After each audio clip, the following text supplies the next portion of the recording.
Hey guys, tonight we were tiptoeing into one of the sleepiest, strangest, most accidentally evil chapters in world history, the Opium Empire. Not exactly the warm and fuzzy empire you'd take home to meet your parents. This is the British Empire at its most corporate villain origin story, sprinkling narcotics across continents like it is, handing out complimentary mints, except the mints start two wars and destabilize a civilization. Cute.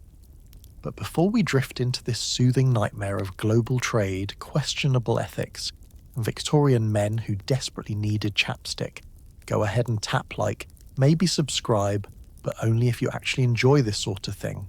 No pressure.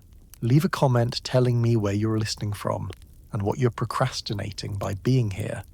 There's always at least one of you hiding from taxes. Now dim the lights.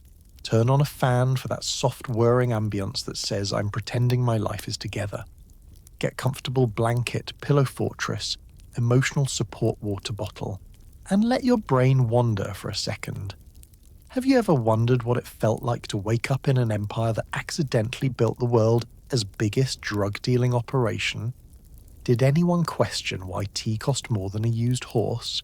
Did British merchants ever pause and think, maybe selling literal opium by the metric boatload isn't the vibe? What was it like to be a Qing dynasty official trying to ban narcotics while everyone ignored you like a group chat message? And did anyone at all wash their socks? Well, congratulations. You've just woken up in 1839. You're standing in the middle of the Opium Empire, which is like the regular British Empire, but sweatier, more chaotic, and significantly more flammable. Good luck. You'll need it. You open your eyes to the humid air of Canton, where every breeze carries a mix of salt water, incense, and the faint aroma of, oh no, something's politically unstable. You're surrounded by warehouses stuffed with tea, silk, and a suspicious amount of tightly packed mysterious bricks that everyone pretends not to notice. The humidity wraps around you like a damp, overly affectionate blanket, one that definitely hasn't been washed in a century.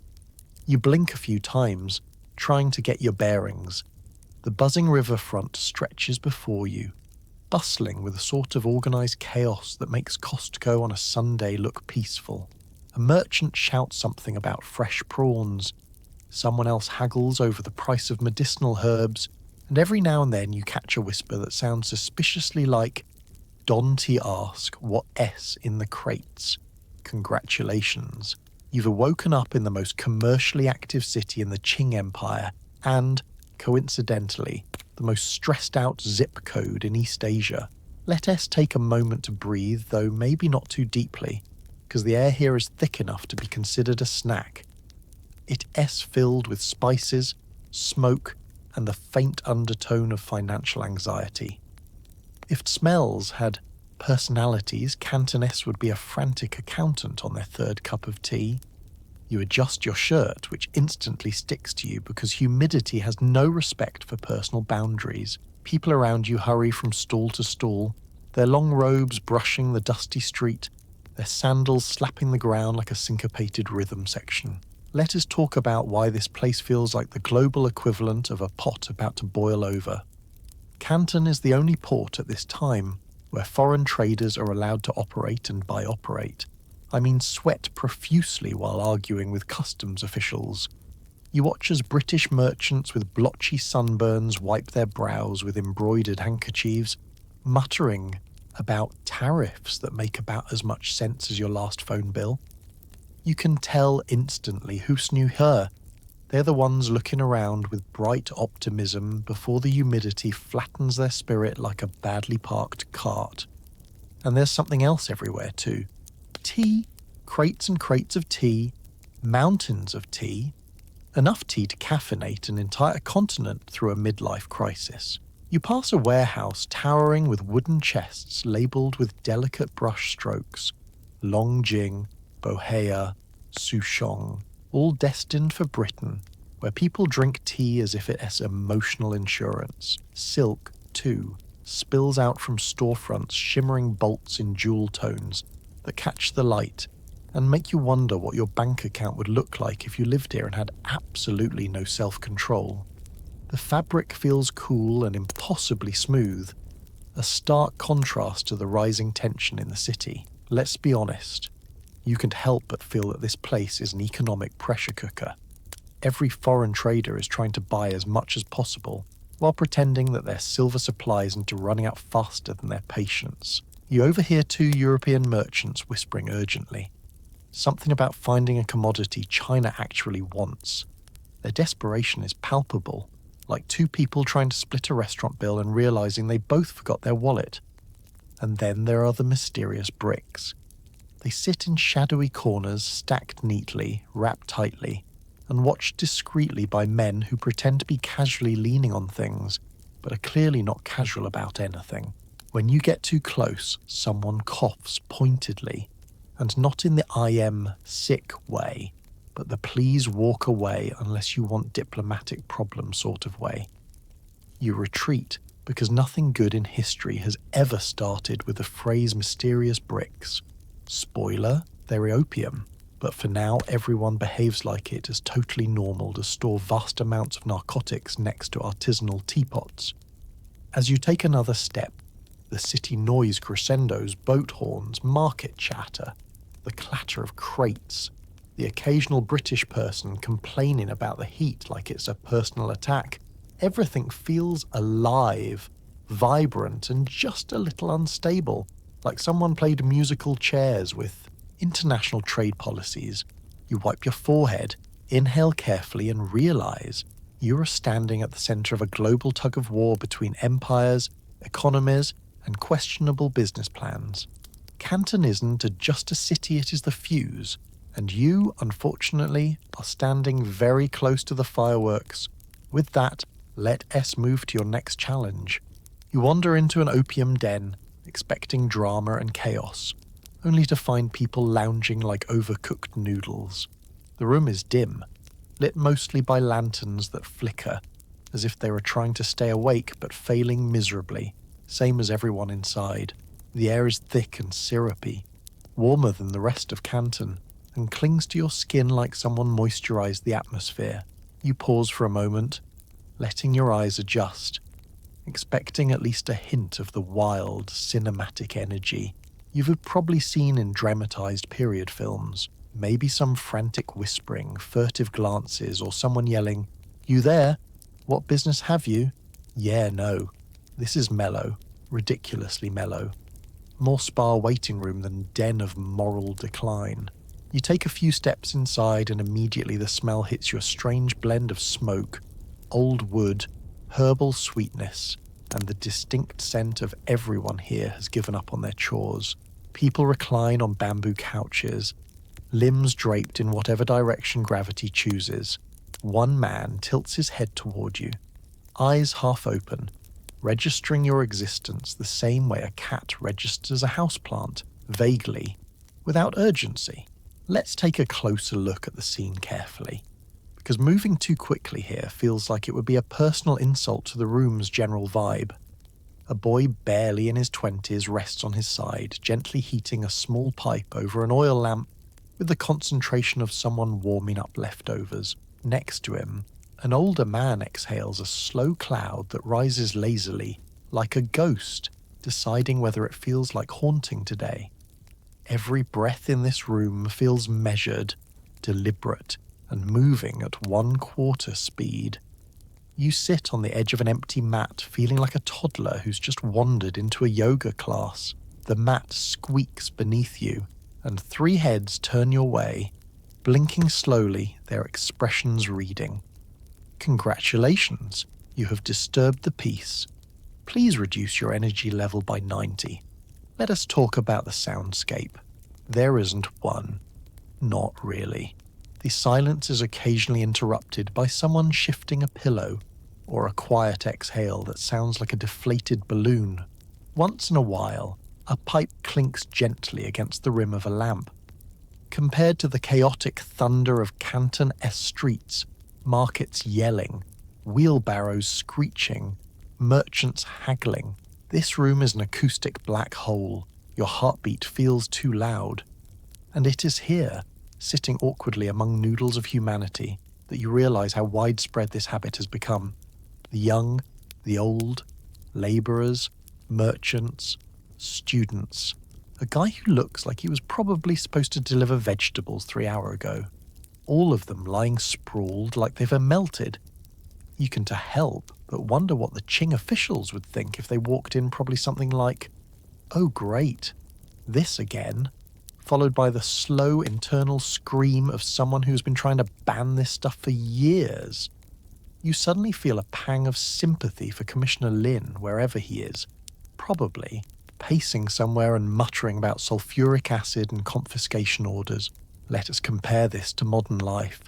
Imagine walking into your local coffee shop, but everyone inside is asleep.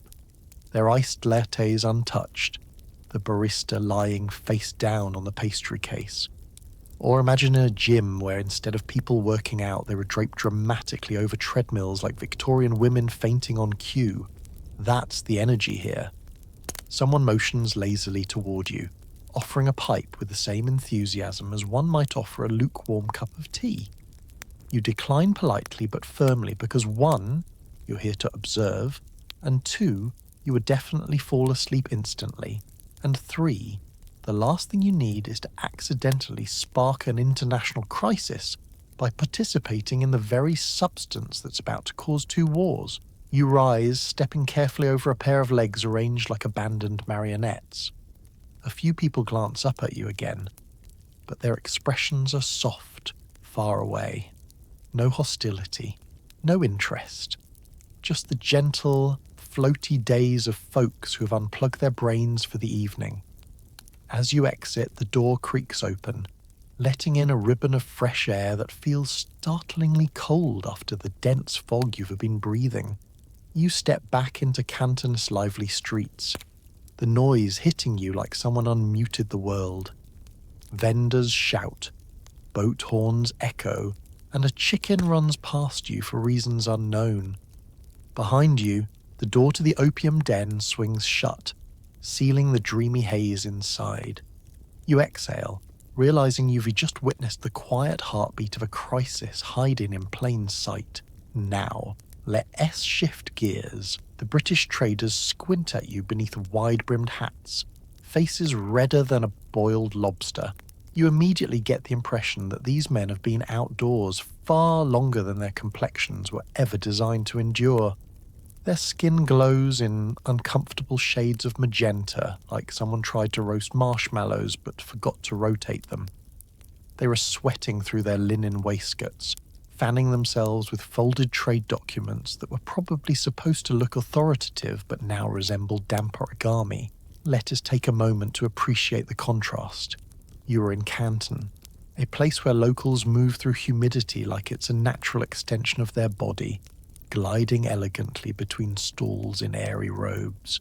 And then there are the British, beefy, panting, sun-struck men who look like they were cooked on low heat for several hours.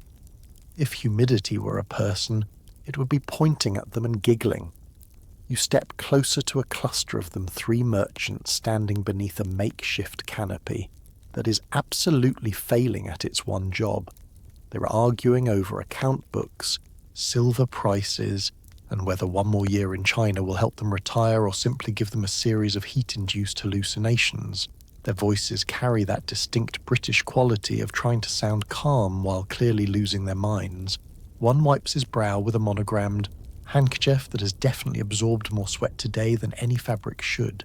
"Dear heavens," he mutters. "Why is the air wet?" His companion sighs. "It's always wet, Harold. Absolutely everything here is wet. I believe my shoes are growing moss." You try not to laugh, because the exhaustion radiating off these men is so genuine, it deserves its own sympathy card, but you also can help noticing the pile of crates stacked behind them. They are stamped with the East India Company-esque logo, those same crates you saw earlier, the ones everyone pretends contain nothing but wholesome trade goods like, silk and tea, except these crates rattle and smell faintly of trouble. "Let's talk business," one merchant says with a groan, leaning heavily on a barrel. "Tea's costing us a fortune. Silk's costing a fortune. Everything costs us a fortune." He gestures helplessly toward the horizon, as if China itself owes him financial counselling. We need a commodity they actually want. The others nod solemnly. It's an awkward moment, because you already know exactly what commodity they've settled on, and it is currently being smoked in half the dens of Canton, like it's going out of style. But watching the British talk about trade is like watching someone proudly assemble IKEA furniture wrong. They are confident, determined, slightly sweaty, and absolutely destined to start a diplomatic crisis within the hour. Let us talk about their fashion choices. Each man wears layered layers in a subtropical climate, as if determined to cosplay winter. Starched linen, wool vests, long coats, thick socks. Socks! In this weather, the humidity alone should have broken into Parliament and issued a public health decree banning socks for the season. Their hats are wide-brimmed and floppy, attempting to save their scalps from the Asian sun, but failing spectacularly. The hats droop in the heat like oversized pancakes. Occasionally a merchant will lift his hat, revealing a forehead so shiny you could use it to signal passing ships. One of them, let us call him Nigel, because he looks like a Nigel spots you standing nearby. "You there!" he calls out, squinting so hard he nearly shuts his eyes completely. "Do you speak English?" Before you can answer, another merchant waves dismissively. "Don't bother, Nigel. Everyone speaks enough to tell us no." Nigel huffs, turns back to his ledger, and resumes complaining about tariffs.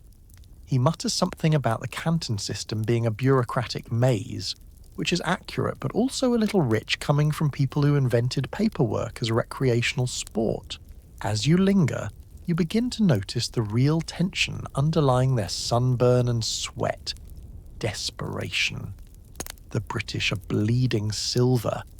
Their tea addiction back home is ferocious, draining the treasury like someone left the faucet running. These men aren't just overheated, they were overextended, overworked, on the verge of making decisions that historians will politely describe as catastrophically short-sighted. A rickshaw passes, horses snort, and a British sailor stumbles by, also sunburnt to the point of internal screaming. The merchants sigh collectively, fanning themselves like a chorus of wilting plants. One gestures toward the opium crates. "Well," he says with the weary resignation of someone justifying a terrible idea, "at least that sells." And that, dear listener, is your first personal glimpse into the mindset of the Empire's most reluctant drug dealers. Men too sweaty to think straight, too broke to stop, and too sunburnt to realize history is watching. The river is bustling junks, sampans, merchant ships, floating kitchens, and floating disasters. The Pearl River hits you with sensory overload the moment you step near it. It's loud, it's busy, and it smells like about 14 different soups, all of which have been simmering since last Tuesday. The water churns under the weight of hundreds of vessels, each moving with the chaotic grace of someone trying to carry too many grocery bags at once. You watch boats zip, wobble, drift, collide gently, and occasionally smack into each other with a thud that suggests, this is fine, everything is fine. Let's pause and take in the soundscape because it's doing the absolute most. Boatmen shout commands, ropes slap against wooden decks, oars splash rhythmically, and every now and then someone bangs a gong to say something. You're not sure what. It could mean incoming ship or fresh dumplings or please stop hitting my boat.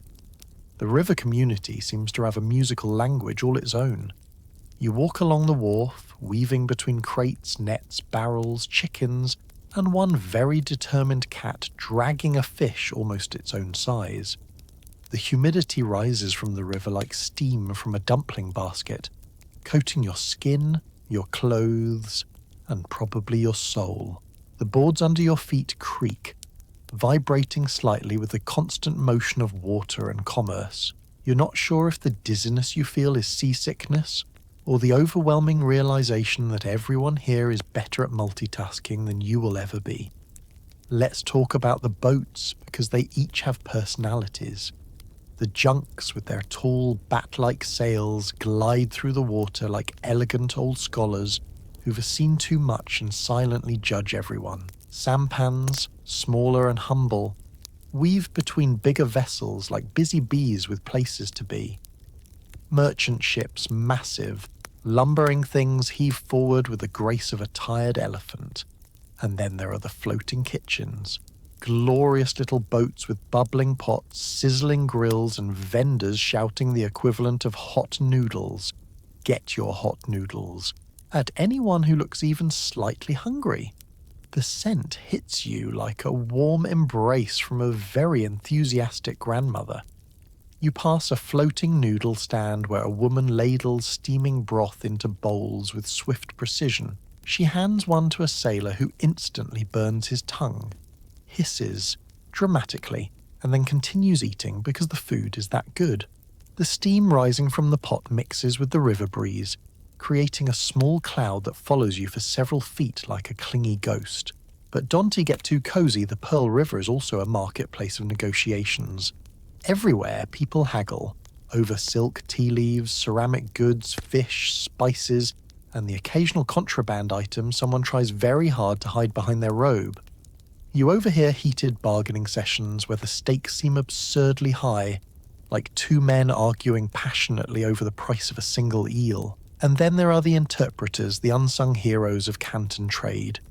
You watch one man bounce between a British merchant and a local supplier, translating with increasing exasperation. The British man gestures broadly at a stack of silk, mispronounces 4 different words, and wipes sweat off his neck for the 12th time. The interpreter sighs deeply.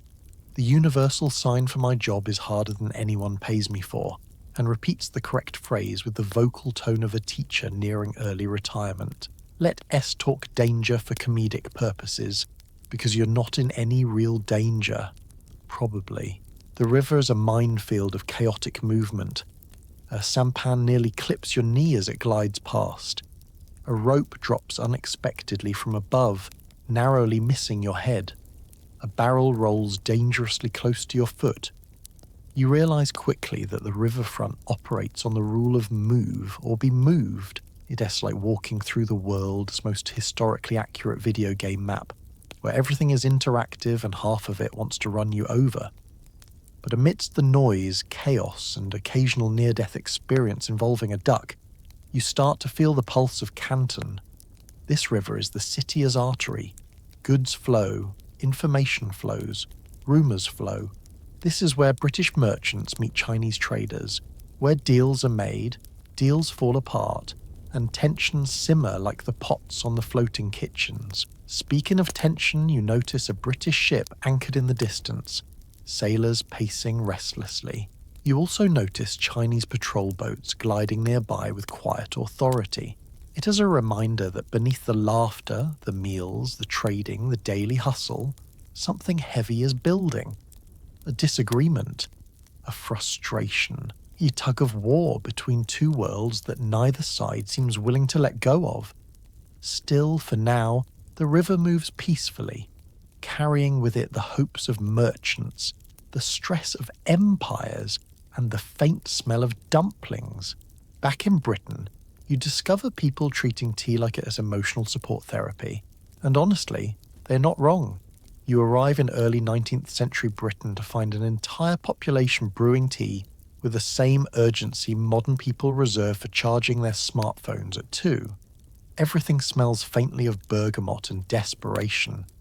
People drink tea when they were cold, when they were bored, when they were stressed, when they were sick, when they were gossiping, when they were lonely, when they were celebrating, and when they were simply between cups of tea and can to bear the silence.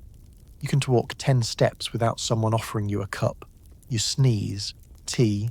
You look tired, tea. Someone asks about your day, put the kettle on. If a man were to lose his hat in the wind, someone would absolutely say, "Terrible, cup of tea." Let's take in the atmosphere. Britain at this time is damp, grey, and so chilly that even the chimneys look like they were shivering. Streets are lined with brick houses coughing soot, and everyone trudges around bundled in wool like disgruntled sheep. Tea here isn't just a beverage, it's emotional infrastructure. a coping mechanism, a national hug in liquid form. You step into a London household, and the interior looks like the kettle is the true head of the family. The teapot sits proudly in the centre of the table, slightly chipped but beloved. A servant rushes by with a tray stacked with sugar lumps so enormous they'd make your dentist weep. Women in bonnets debate the merits of different varieties, Bohea, Kongu, Souchong, as if ranking them for the playoffs. A gentleman in the corner reads the newspaper with one hand while stirring his cup with the other, because British multitasking is really just read the news and drink tea simultaneously until death. And then there is the price. Tea cost a fortune, a painful fortune. Entire households pinch pennies just to afford weekly refills. You watch a merchant carefully weigh a small portion of leaves with the reverence of someone handling rare gemstones. He wraps them in paper, ties a neat string, and sighs in relief as if he's successfully completed a medical procedure. Let us talk economics, because somewhere under the coziness lurks financial chaos. Britain is importing mountains of tea from China, but China doesn't want much from Britain in return. Not wool, not machinery, not British attempts at art, not whatever suspicious puddings are being invented in Victorian kitchens. The result? A one-way river of silver coins flooding into China. The British Treasury looks like it's taking a nap and never waking up. Imagine thousands of Brits sipping tea day and night, blissfully unaware that every delicate slurp is draining the national coffers like a slow leak in an inflatable mattress. You can almost hear the government whispering collectively, "We cannot afford this hobby," and that is why you soon find yourself in the middle of frantic discussions inside the East India Company's London headquarters.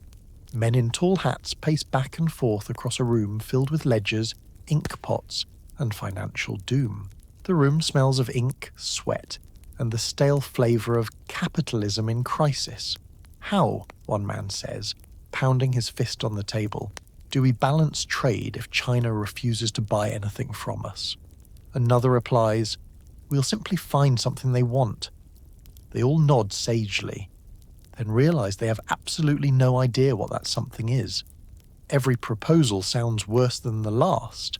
Wool blankets? No. British clocks? They already make better ones. Fancy hats? Don't be ridiculous. A clerk in the corner quietly suggests, we could just drink less tea and is immediately fired. Tea consumption soars anyway. Britain becomes caffeine central. Workers drink it. Aristocrats drink it. Children drink it. Probably some horses accidentally drink it. Every British stomach is now 20 tea, 5 pastries, and 75 anxiety. And this national dependence transforms into something bigger, heavier, and far more dangerous. Because when an entire empire builds its emotional stability on a beverage it cannot afford, history gets spicy. You sip your own cup because refusing tea in Britain is a crime against hospitality, and your mind drifts back to Canton, to the crates, to the merchants sweating under the sun, to the dens filled with haze. You start connecting the threads. Tea isn't just a drink. It is the fuse. The reason an empire starts looking for financial shortcuts. The reason opium becomes a solution instead of a scandal. And with that unsettling realization brewing like a strong pot of Earl Grey, we move on. You stand in the blazing heat of Bengal as fields of poppies sway gently whispering, we will cause diplomatic disasters. The sun here isn't just bright, it is personal. It reaches down with sweaty, overfamiliar hands, squeezes your shoulders and says, hey buddy, hope you weren't planning on being dry today.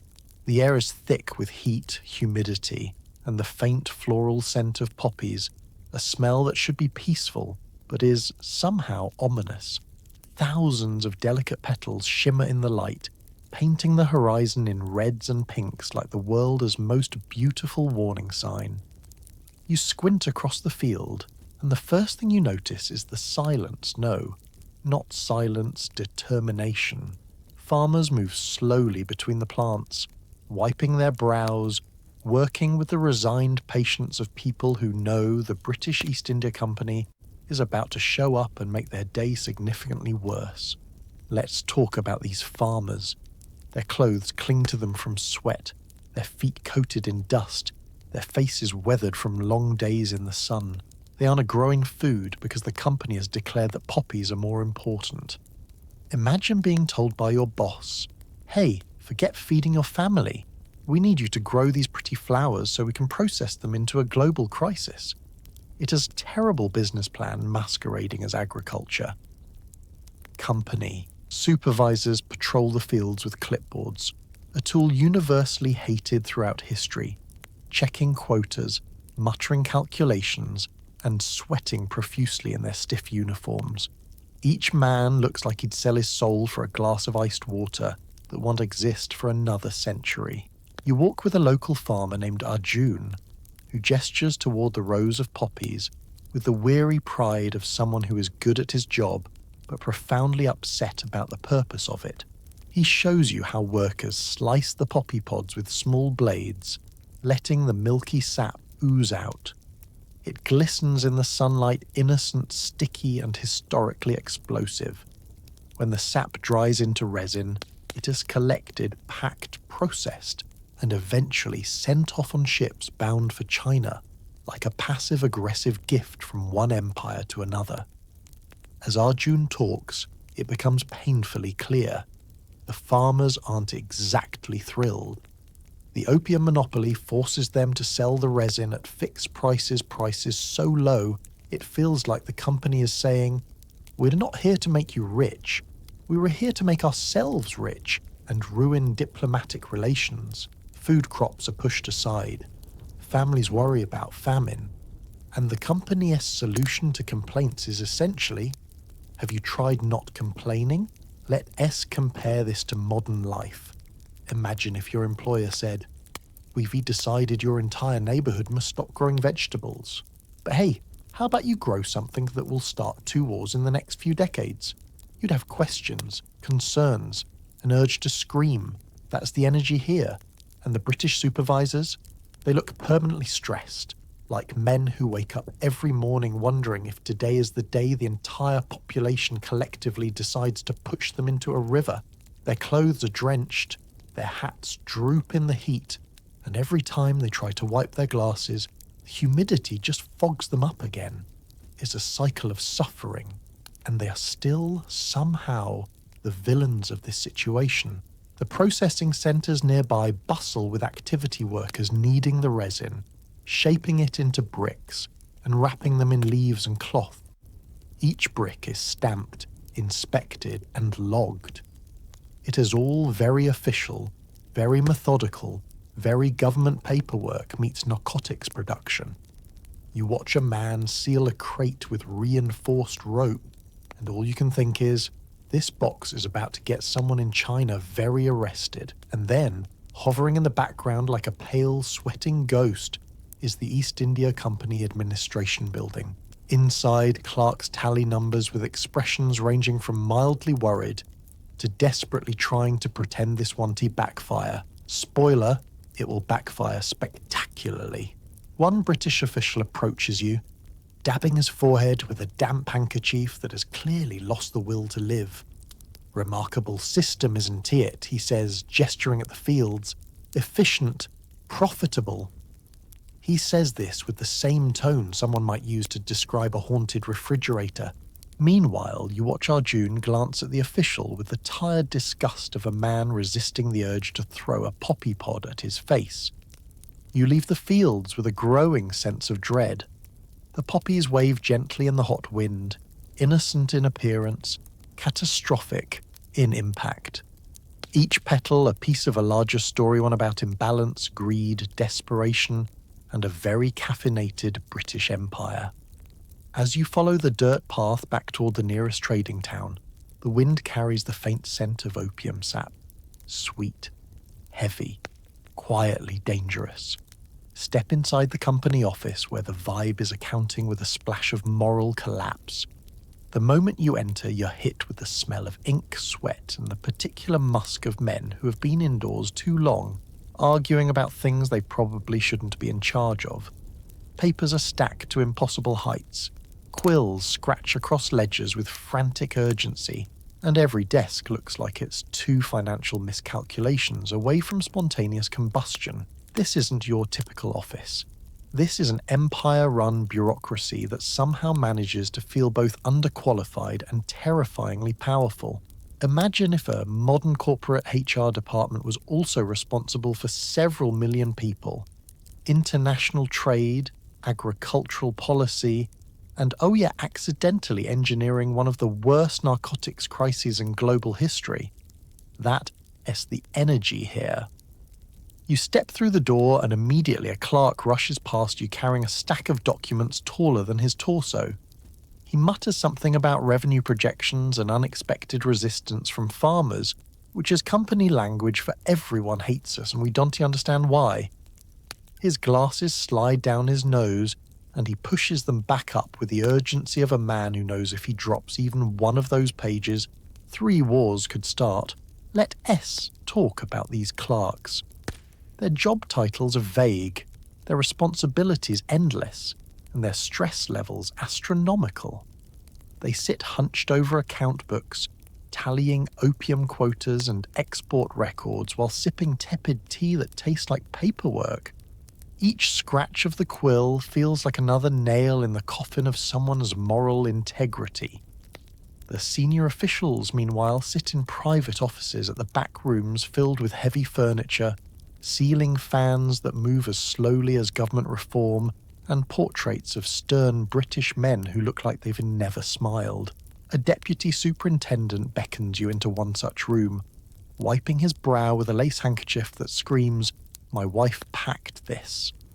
He gestures for you to sit, then launches into a rehearsed speech about maximising revenue flow and ensuring stability across our holdings, which is company terminology for forcing farmers to grow narcotics because we cannot stop drinking tea.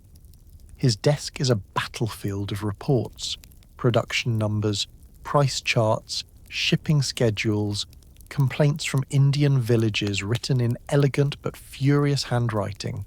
He ignores those, last ones with the casual indifference of someone swatting flies. You watch as he stamps a form approving another opium shipment to China, the red wax seal glistening like a guilty conscience.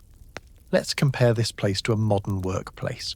Have you ever been in an office where everyone is pretending the company isn't falling apart? Where every email feels like a cry for help? Where one person coughs and 20 heads snap up because everyone is on the brink? That is the East India Company, but with more colonialism and fewer ergonomic chairs. At one desk, 2 accountants whisper fiercely about silver deficits. China is draining us dry, one says. We need a better balance. The other leans in. We have a solution. It S in the ledger. You peek at the numbers and feel your heart drop.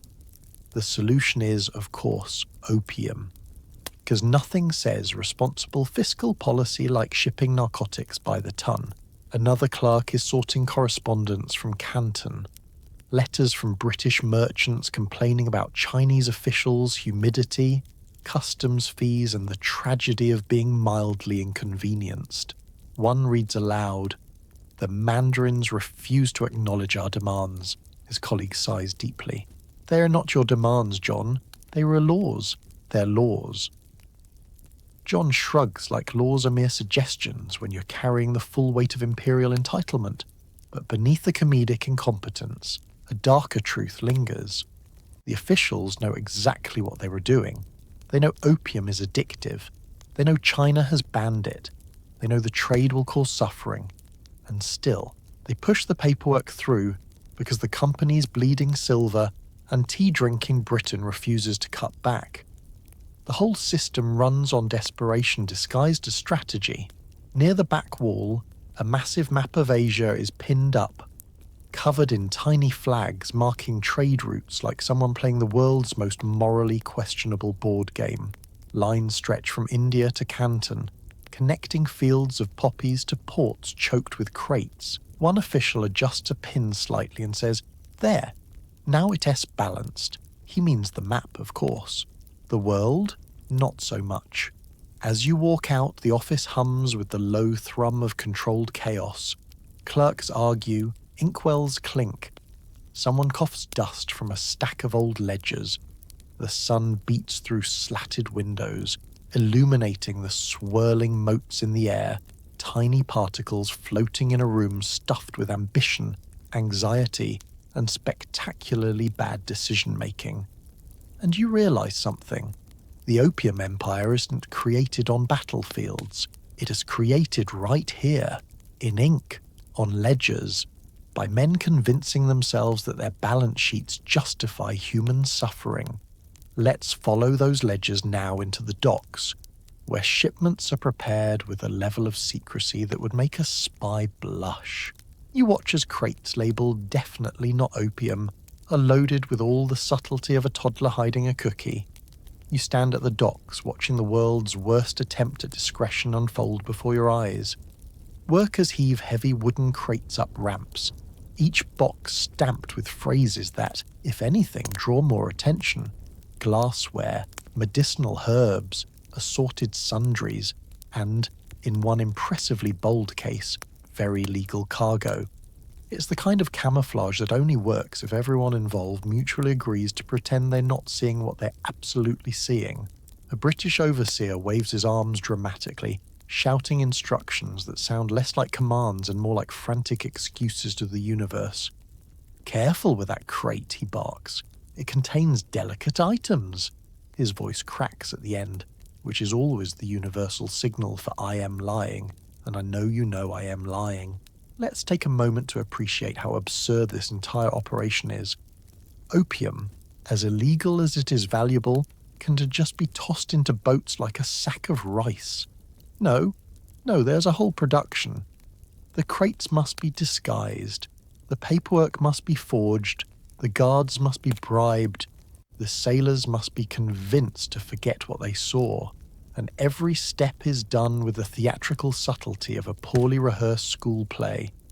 You watch a group of workers nail shut a crate, slap a label reading tea samples on the side, and then look around nervously like they expect a Qing official to pop out of a barrel and arrest them on the spot.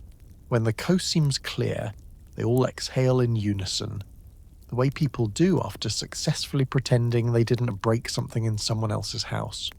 Let's talk about the ships. These boats are not built for subtlety. They creak, groan, and complain like elderly furniture. Each vessel is stuffed to capacity opium crates, hidden beneath legitimate cargo like silk, porcelain, and bundles of bamboo that definitely aren't fooling anyone. Sailors move across the decks with a kind of tired determination that suggests they've accepted their role as human packing peanuts in an international smuggling enterprise. The British captains walk around with forced casualness, whistling off-key as if trying to project innocence through sound alone. One glances at you, gives an awkward thumbs up, and says, "Routine shipment today." His eye twitches so violently that you briefly worry he's developing a neurological condition. Spoiler, he is just anxious because the Chinese fleet occasionally patrols nearby. A Chinese customs inspector approaches the dock at one point, and watching the British react is like watching a cat accidentally knock over a vase and then pretend it meant to. The overseers straighten their posture.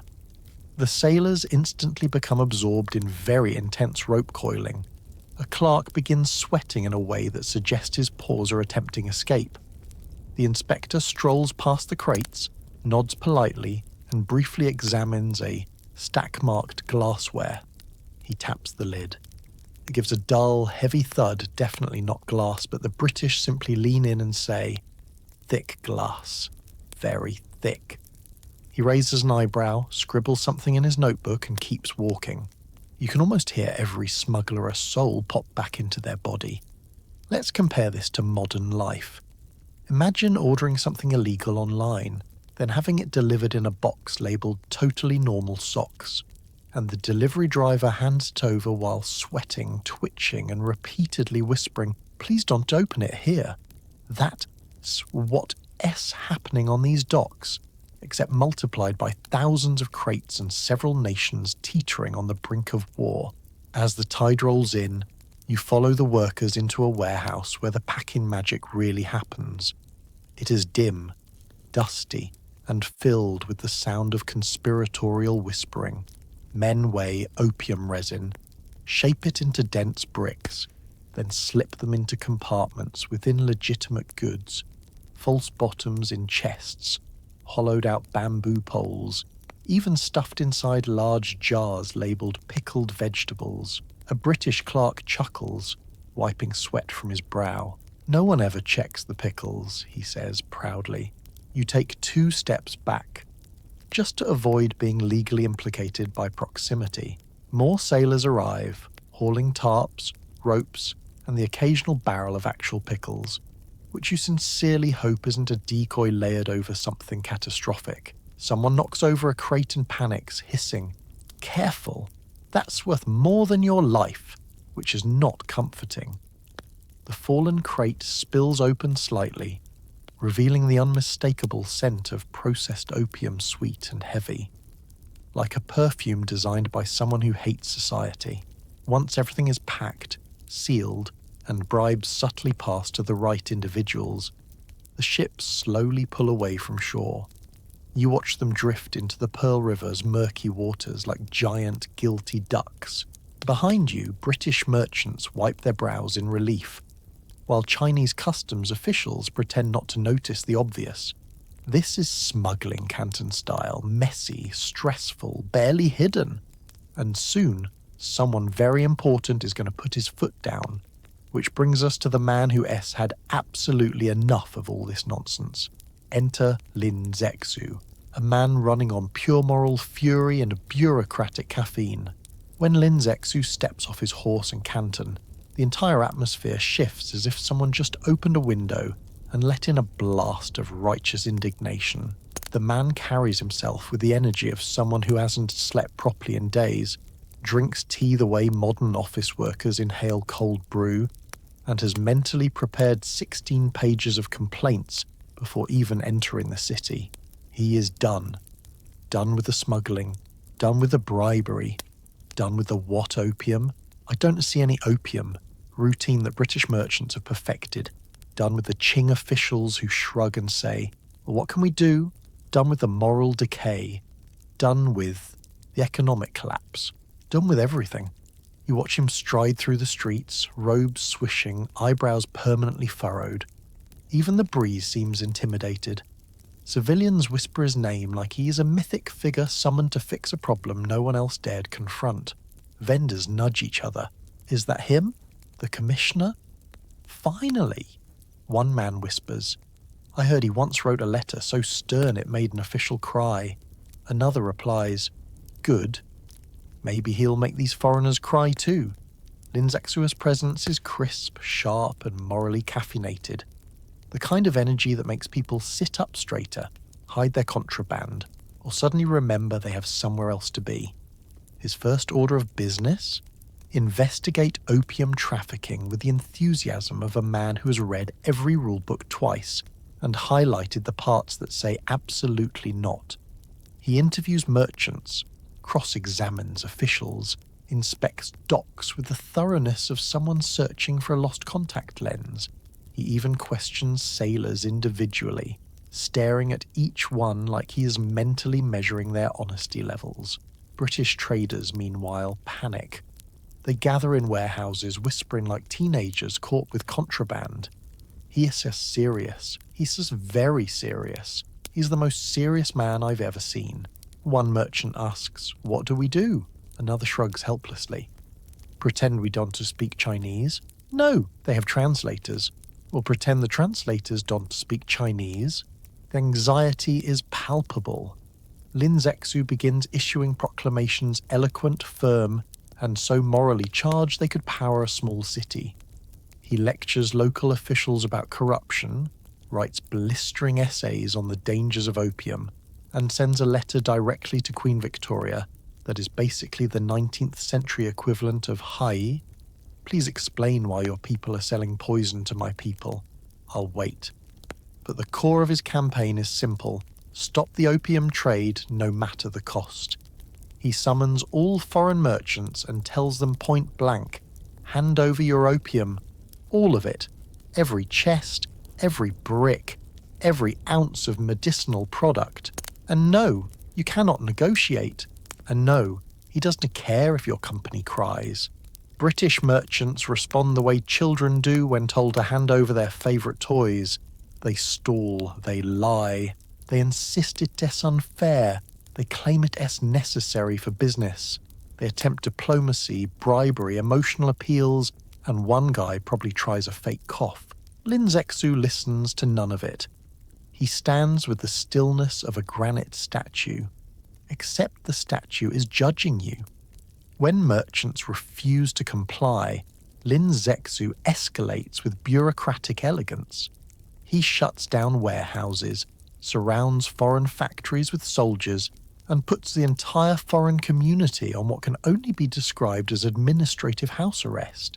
If persistence were weaponized, Lin Zexu would be a one-man artillery unit. Eventually the pressure works. The British merchants crack. They hand over the opium ton after ton after ton, like children reluctantly returning stolen cookies to an angry parent. Through it all, Lin Zexu's expression never changes. It's the serene, terrifying calm of someone who's achieved moral victory and is ready to escalate further. He supervises the cataloguing of every crate. He inspects the storage pits personally. He writes another report for the Emperor that reads like, "I have this under control. Please approve the next phase." This next phase? Well, that's where things get historically explosive. As you watch Lin Zexu stand at the centre of Canton, a lone pillar of conviction in a storm of foreign greed and domestic corruption, you understand why he became a national hero. He is the rare official who sees a moral disaster and says absolutely not instead of, "Can we delay this until the next dynasty?" And his crackdown will trigger consequences he cannot yet imagine. Because soon, he won't just be confiscating opium, he'll be destroying it. You witness workers hauling mountains of opium into giant pits. The scene before you looks less like a government operation and more like the world's most chaotic spring cleaning, except instead of tossing out old socks and expired pantry items, they are dumping literal tons of narcotics into the ground. The sheer scale of it is staggering, crates piled higher than rooftops, workers forming chains to pass bundle after bundle, all under the blazing Canton sun that seems determined to fry everyone involved like dumplings. Commissioner Lin Zexu stands off to the side, hands clasped behind his back, watching with the calm intensity of a man who has just activated his enough is enough mode. His robes flutter slightly in the breeze, but his expression is carved from granite. Today, he is the human embodiment of "I warned you." Workers pry open crates, revealing blocks of opium packed so tightly they look like glossy, sinister bricks of chocolate. You watch as one man tosses a block into the pit, stumbles from the weight, then wipes his brow and mutters something that definitely translates to, "I did not sign up for this." Multiply that by thousands of crates, thousands of labourers, and one very determined commissioner, and you get the general idea. Let us paint the scene more vividly.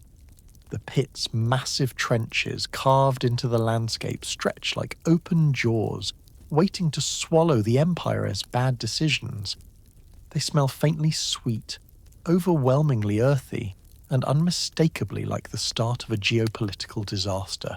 As each crate is opened and its contents tossed in, the pile grows into a surreal mountain of narcotics, a monument to addiction, greed, and terrible British financial strategies.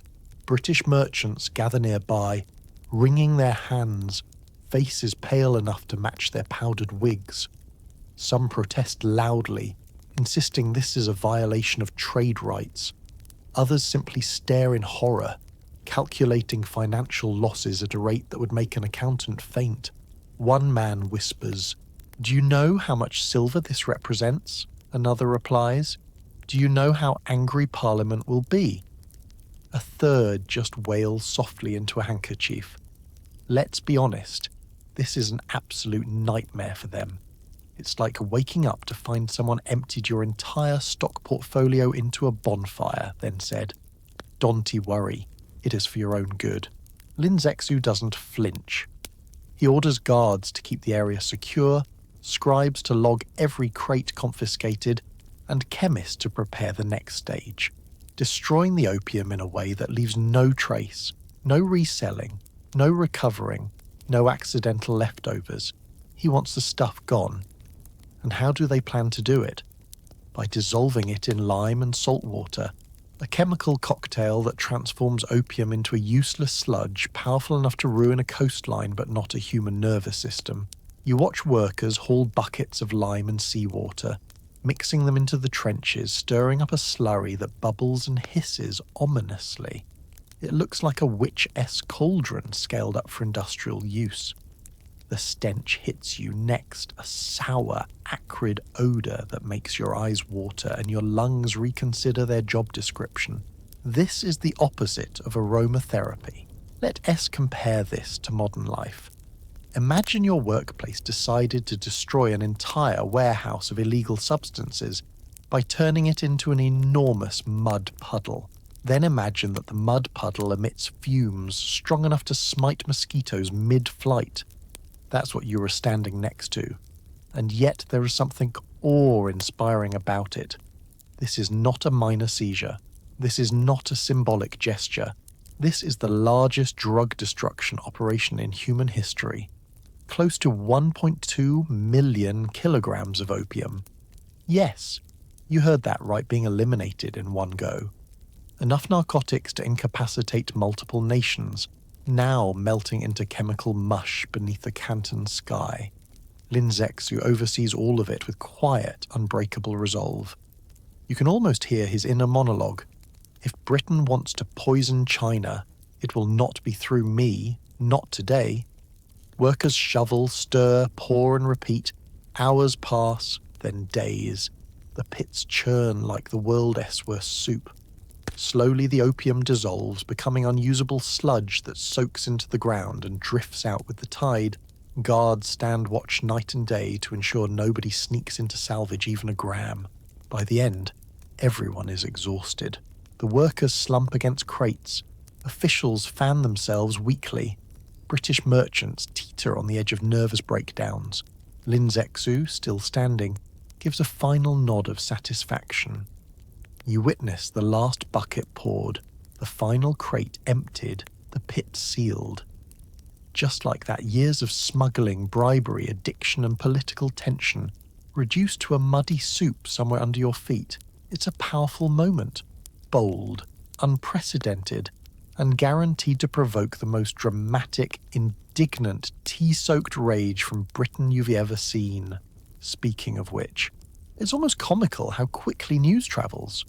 One moment, Lin Zexu is dissolving crates of opium with the righteous fury of a man who has had enough. The next, Britain is reacting like a toddler who just discovered someone ate the last cookie, except the cookie was illegal narcotics, and the toddler is one of the most powerful empires on earth. You arrive in London to find Parliament in full performance mode, faces flushed, wigs askew, outrage levels set to maximum drama. The House of Commons sounds like a Victorian soap opera. Men stand from their benches with exaggerated indignation, shouting sentences that begin with "Sir" and end with an insult to the Crown. Papers flutter. Canes thump. Someone dramatically removes his monocle. One politician paced the carpet so aggressively you'd think he was trying to wear a hole through it. 400 chests of opium, he cries. Confiscated, destroyed, as if they were common contraband. Another responds, but they were contraband, only to be shushed instantly because logic has no place here. Let's talk about the hypocrisy. These are the same men who insist opium is terrible, of course, absolutely dreadful, should never be sold in Britain. Heavens no. Goodness me, perish the thought. But overseas? Well, that's different. That's a trade necessity. That's balancing the empire's finances. That's a regrettable but essential enterprise code for tea is expensive and we don't want to pay full price. A minister stands holding up a letter from Canton. He clears his throat dramatically before reading it, voice trembling with righteous fury. Her Majesty's merchants have suffered grievously at the hands of Commissioner Lin. Translation: someone destroyed the drugs we were selling illegally and now we were sad. Another politician chimes in. It is our obligation, our duty to protect British mercantile interests abroad. Everyone nods vigorously. No one mentions the fact that those interests involve smuggling addictive substances into a sovereign nation that explicitly said, please stop. You can help, but compare this to modern life. Imagine someone running an illegal lemonade stand getting shut down by the city and then marching into court shouting, "Sir, how dare they confiscate my unlicensed citrus operation?" That's the vibe. Meanwhile, Queen Victoria is quietly horrified by the reports, not because the opium was destroyed, but because the whole situation seems deeply awkward. Her government, however, is full of men who look at an international incident and say, well, obviously we should respond with a naval force. Their argument: China has disrespected the British flag, a classic imperial line that translates directly to, they told us no, and we don't like being told no. Newspapers fan the flames. Headlines scream things like outrage in Canton, British merchants insulted, honour of empire demands justice. And somewhere on page 12, in tiny letters, a brief note. Incident involved. Destruction of illegal opium. Public sentiment becomes a strange cocktail of patriotism, caffeine, and selective amnesia. People rant in pubs about foreign aggression while sipping tea, imported through a trade imbalance so severe it makes economists cry.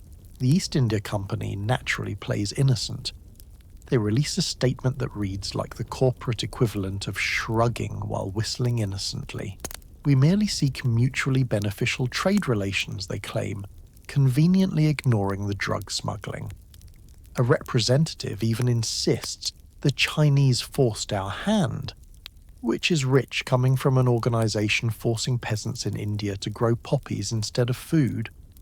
In the private clubs of London, dimly lit, smelling of cigars and entitlement, gentlemen sip port and mutter.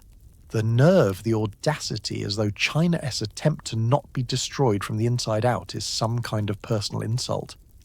Before long, Britain's outrage transforms into something more concrete: military planning. Parliament debates war as if discussing weekend plans. Generals dust off their maps. Admirals start polishing cannons. Every man involved convinces himself that this is a mission of honour, justice, and freedom, while carefully ignoring the fact that the casus belli is, essentially, they wouldn't let us sell drugs. You stand there watching it unfold, stunned at how quickly moral outrage morphs into military strategy. Britain is steeling itself for conflict, puffed up with indignation and the unstoppable energy of an empire that is a little too used to getting its way. And so, with parliamentary approval, naval mobilisation, and a breathtaking lack of self-awareness, Britain sails to war. All because one man in Canton threw their illegal business model into a giant pit. Which brings us, inevitably, to the next chapter. The First Opium War begins complete with cannons, confusion, and absolute chaos. Congratulations, war has broken out. Cannons roar, ships maneuver awkwardly, and you immediately realise nobody packed enough snacks for this. War always sounds dramatic in textbooks. Maps with neat arrows, bold captions, heroic portraits. But the real beginning of the First Opium War feels more like stumbling into a bar fight that escalated way too fast. You're standing on the Pearl River Delta, watching British gunboats glide forward with the confidence of men who absolutely brought artillery to an argument. On shore, Qing soldiers scramble, shouting orders that definitely were not covered in their training manuals. Let us set the scene. The sky is hazy, humidity thick enough to knit a sweater from, and the river is unusually still, like it's holding its breath. British ships appear on the horizon, black silhouettes dotted with sails and smokestacks, their cannons gleaming ominously. They look less like vessels and more like floating metal declarations of, "We are very offended that you destroyed our contraband." Meanwhile, the Chinese fortifications stand proudly, stone walls, banners fluttering, soldiers gripping spears and matchlock muskets that frankly look like museum pieces even now. The forts are armed with cannons too, but these cannons fire with the enthusiasm of a tired cow, slow, loud, and occasionally in the wrong direction. A British officer on deck shouts, "Prepare the guns." A Qing officer on shore shouts, "Steady yourselves." You shout nothing, because you're busy trying not to get hit by history. The first cannon shot erupts with a thunderous boom that rattles your bones. Smoke billows into the air like someone lit a Victorian chimney. The British shot arcs gracefully, almost beautifully, before slamming into a fort wall with a burst of dust and chaos. Chinese soldiers scatter, regroup, shout, reload. British sailors cheer. You grip the rail of a nearby pier and think, this is going to be a lot. Let us talk confusion. A Chinese battery fires back, but the recoil nearly knocks 3 soldiers over.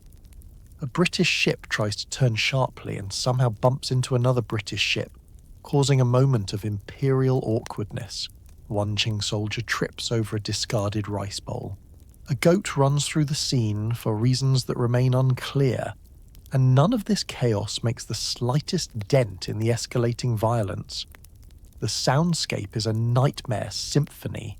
Cannons crack like thunderclaps, muskets pop in uneven rhythm, and sailors shout commands that get lost in the noise. You can barely hear your own thoughts over the roar, which may be a blessing because your thoughts right now are mostly variations of, "oh no." Let us add some modern comparison for comfort. Imagine your workplace conflict resolution seminar suddenly replaced by a naval bombardment. Or think of 2 rival departments in your company arguing over budget allocations, except instead of passive-aggressive emails, they are firing explosive shells across a river. That is roughly what is happening here, but with more smoke and fewer HR guidelines. British technology is clearly superior steam-powered ships, modern artillery, disciplined naval tactics. China still relies heavily on traditional weapons, river junks, and soldiers whose armor includes literal wicker shields. You cringe as a volley of Chinese arrows arcs toward a British frigate, only to fall short and land sadly in the water like abandoned pencil shavings. Yet, despite the imbalance, Qing soldiers fight with determination. They shout battle cries, reload muskets with shaking hands, and brace themselves behind fort walls as though sheer willpower might even out the odds. You can almost feel their frustration trained to defend the Empire from pirates and rebels, now facing industrial age firepower they've never seen before. In one moment of grim comedy, you watch a Chinese cannon misfire sideways, startling its own crew and setting a nearby supply tent ablaze. A British officer sees the smoke and mistakes it for a direct hit, cheering as though he's just won a raffle. The river becomes a battlefield, boats darting, cannons thundering, smoke drifting in lazy curls. The water churns with debris, spent shot, shattered wood, and one very confused duck. The air smells like gunpowder, burnt rope, and stress. As the hours drag on, the tide of the battle becomes clear. British ships press forward, pounding the forts with relentless fire. The walls begin to crumble. Soldiers fall back. Commanders shout orders drowned out by explosions. You feel like you are watching, not just a battle, but the beginning of something catastrophic, the moment an ancient empire collides headfirst with the industrial West and finds itself hopelessly outgunned. At last, as dusk settles over the smoke-choked river, the first major engagements wind down. The British hold their position smugly, already writing reports that dramatically overstate their challenges. The Qing forces retreat, regroup, and pray for reinforcements. And you stand there, ears ringing, clothes dusty, heart pounding. This is only the beginning. The war will get messier, the battles will intensify, and the consequences will ripple far beyond Canton. But for now, take a breath, wipe the soot from your face, and get ready to follow the soldiers on the ground. Your training is minimal, your weapons are adorable, and the British have things that go boom. You try to look brave, but mostly you're hoping the enemy trips over their own equipment. Let us start with your uniform. It is not armour, it is optimism. A loose cotton tunic, a pair of trousers that have seen too many summers, and a little metal badge sewn to your chest that's supposed to protect you spiritually more than physically. Your helmet? A thin, round, slightly dented bowl that looks like something your grandmother would serve dumplings in. You tap it with your knuckles, and the sound it makes is best described as "oh no." Your weapon is a spear. Not a bad spear, mind you, just painfully outdated when the people you are fighting have artillery capable of rearranging the coastline. You clutch it anyway because that's what everyone else is doing and camaraderie counts for something. The soldier next to you tightens his grip on his wicker shield, which looks great in parade formations and significantly less great when faced with high-velocity iron. Let us take a second to appreciate your training. It consisted mainly of marching in straight lines, shouting in unison, sometimes hitting things with sticks, occasionally learning how to reload a matchlock musket without setting yourself on fire. You did not train for steam-powered ships, naval shells, or enemies who can fire a cannon every 90 seconds like it is a fun weekend activity. You stand with your unit along a fort wall trying to peer through the smoke. The British ships loom in the distance like floating metal nightmares. Sailors in crisp uniforms move with practiced efficiency, readying cannons that look like monsters sculpted from steel. You swallow hard. The first British volley slams into the wall. The stone shudders beneath your feet. Dust rains from above. A soldier on your left screams. A soldier on your right whispers a prayer. You blink rapidly and wonder why your commanding officer didn't at least give you earplugs. "Hold your positions!" A general bellows from somewhere behind you, a man wearing armour so ornate, he looks like he wandered in from a parade float. He holds a decorated sword, raises it dramatically, and promptly ducks as another cannonball whistles overhead. This does not inspire confidence. Your unit is ordered to return fire. You raise your spear. This accomplishes nothing. Someone shouts for the musket line to fire. The musket line fires a volley that sails bravely and uselessly into the river, frightening a fish. A cannonball lands so close you feel your soul briefly exit your body for fresh air. The explosion kicks up dirt, shrapnel, and at least one unlucky shoe. When the smoke clears, the soldier who owned the shoe is running barefoot across the ramparts shouting, "I, alive, I, alive!" You cheer for him. Small victories count. Let us compare your situation to modern life. Imagine being handed a broken umbrella and told to defend your office from a tank, or being asked to fight a drone using a strongly worded email. That's the ratio of force you're dealing with. You're fighting industrial age weapons with medieval enthusiasm. Still, you try. You and your fellow soldiers drag a cannon into position, one of the big bronze ones cast decades ago. You aim it. You light the fuse. You step back. The cannon fires and immediately recoils so hard it rolls backward and knocks over 3 soldiers like bowling pins. The shot lands short, very short, embarrassingly short. Someone pretends this was intentional. British rockets streak through the air next, making a horrifying screeching noise like a firework designed by someone who hates humanity. They arc overhead, bursting in showers of sparks.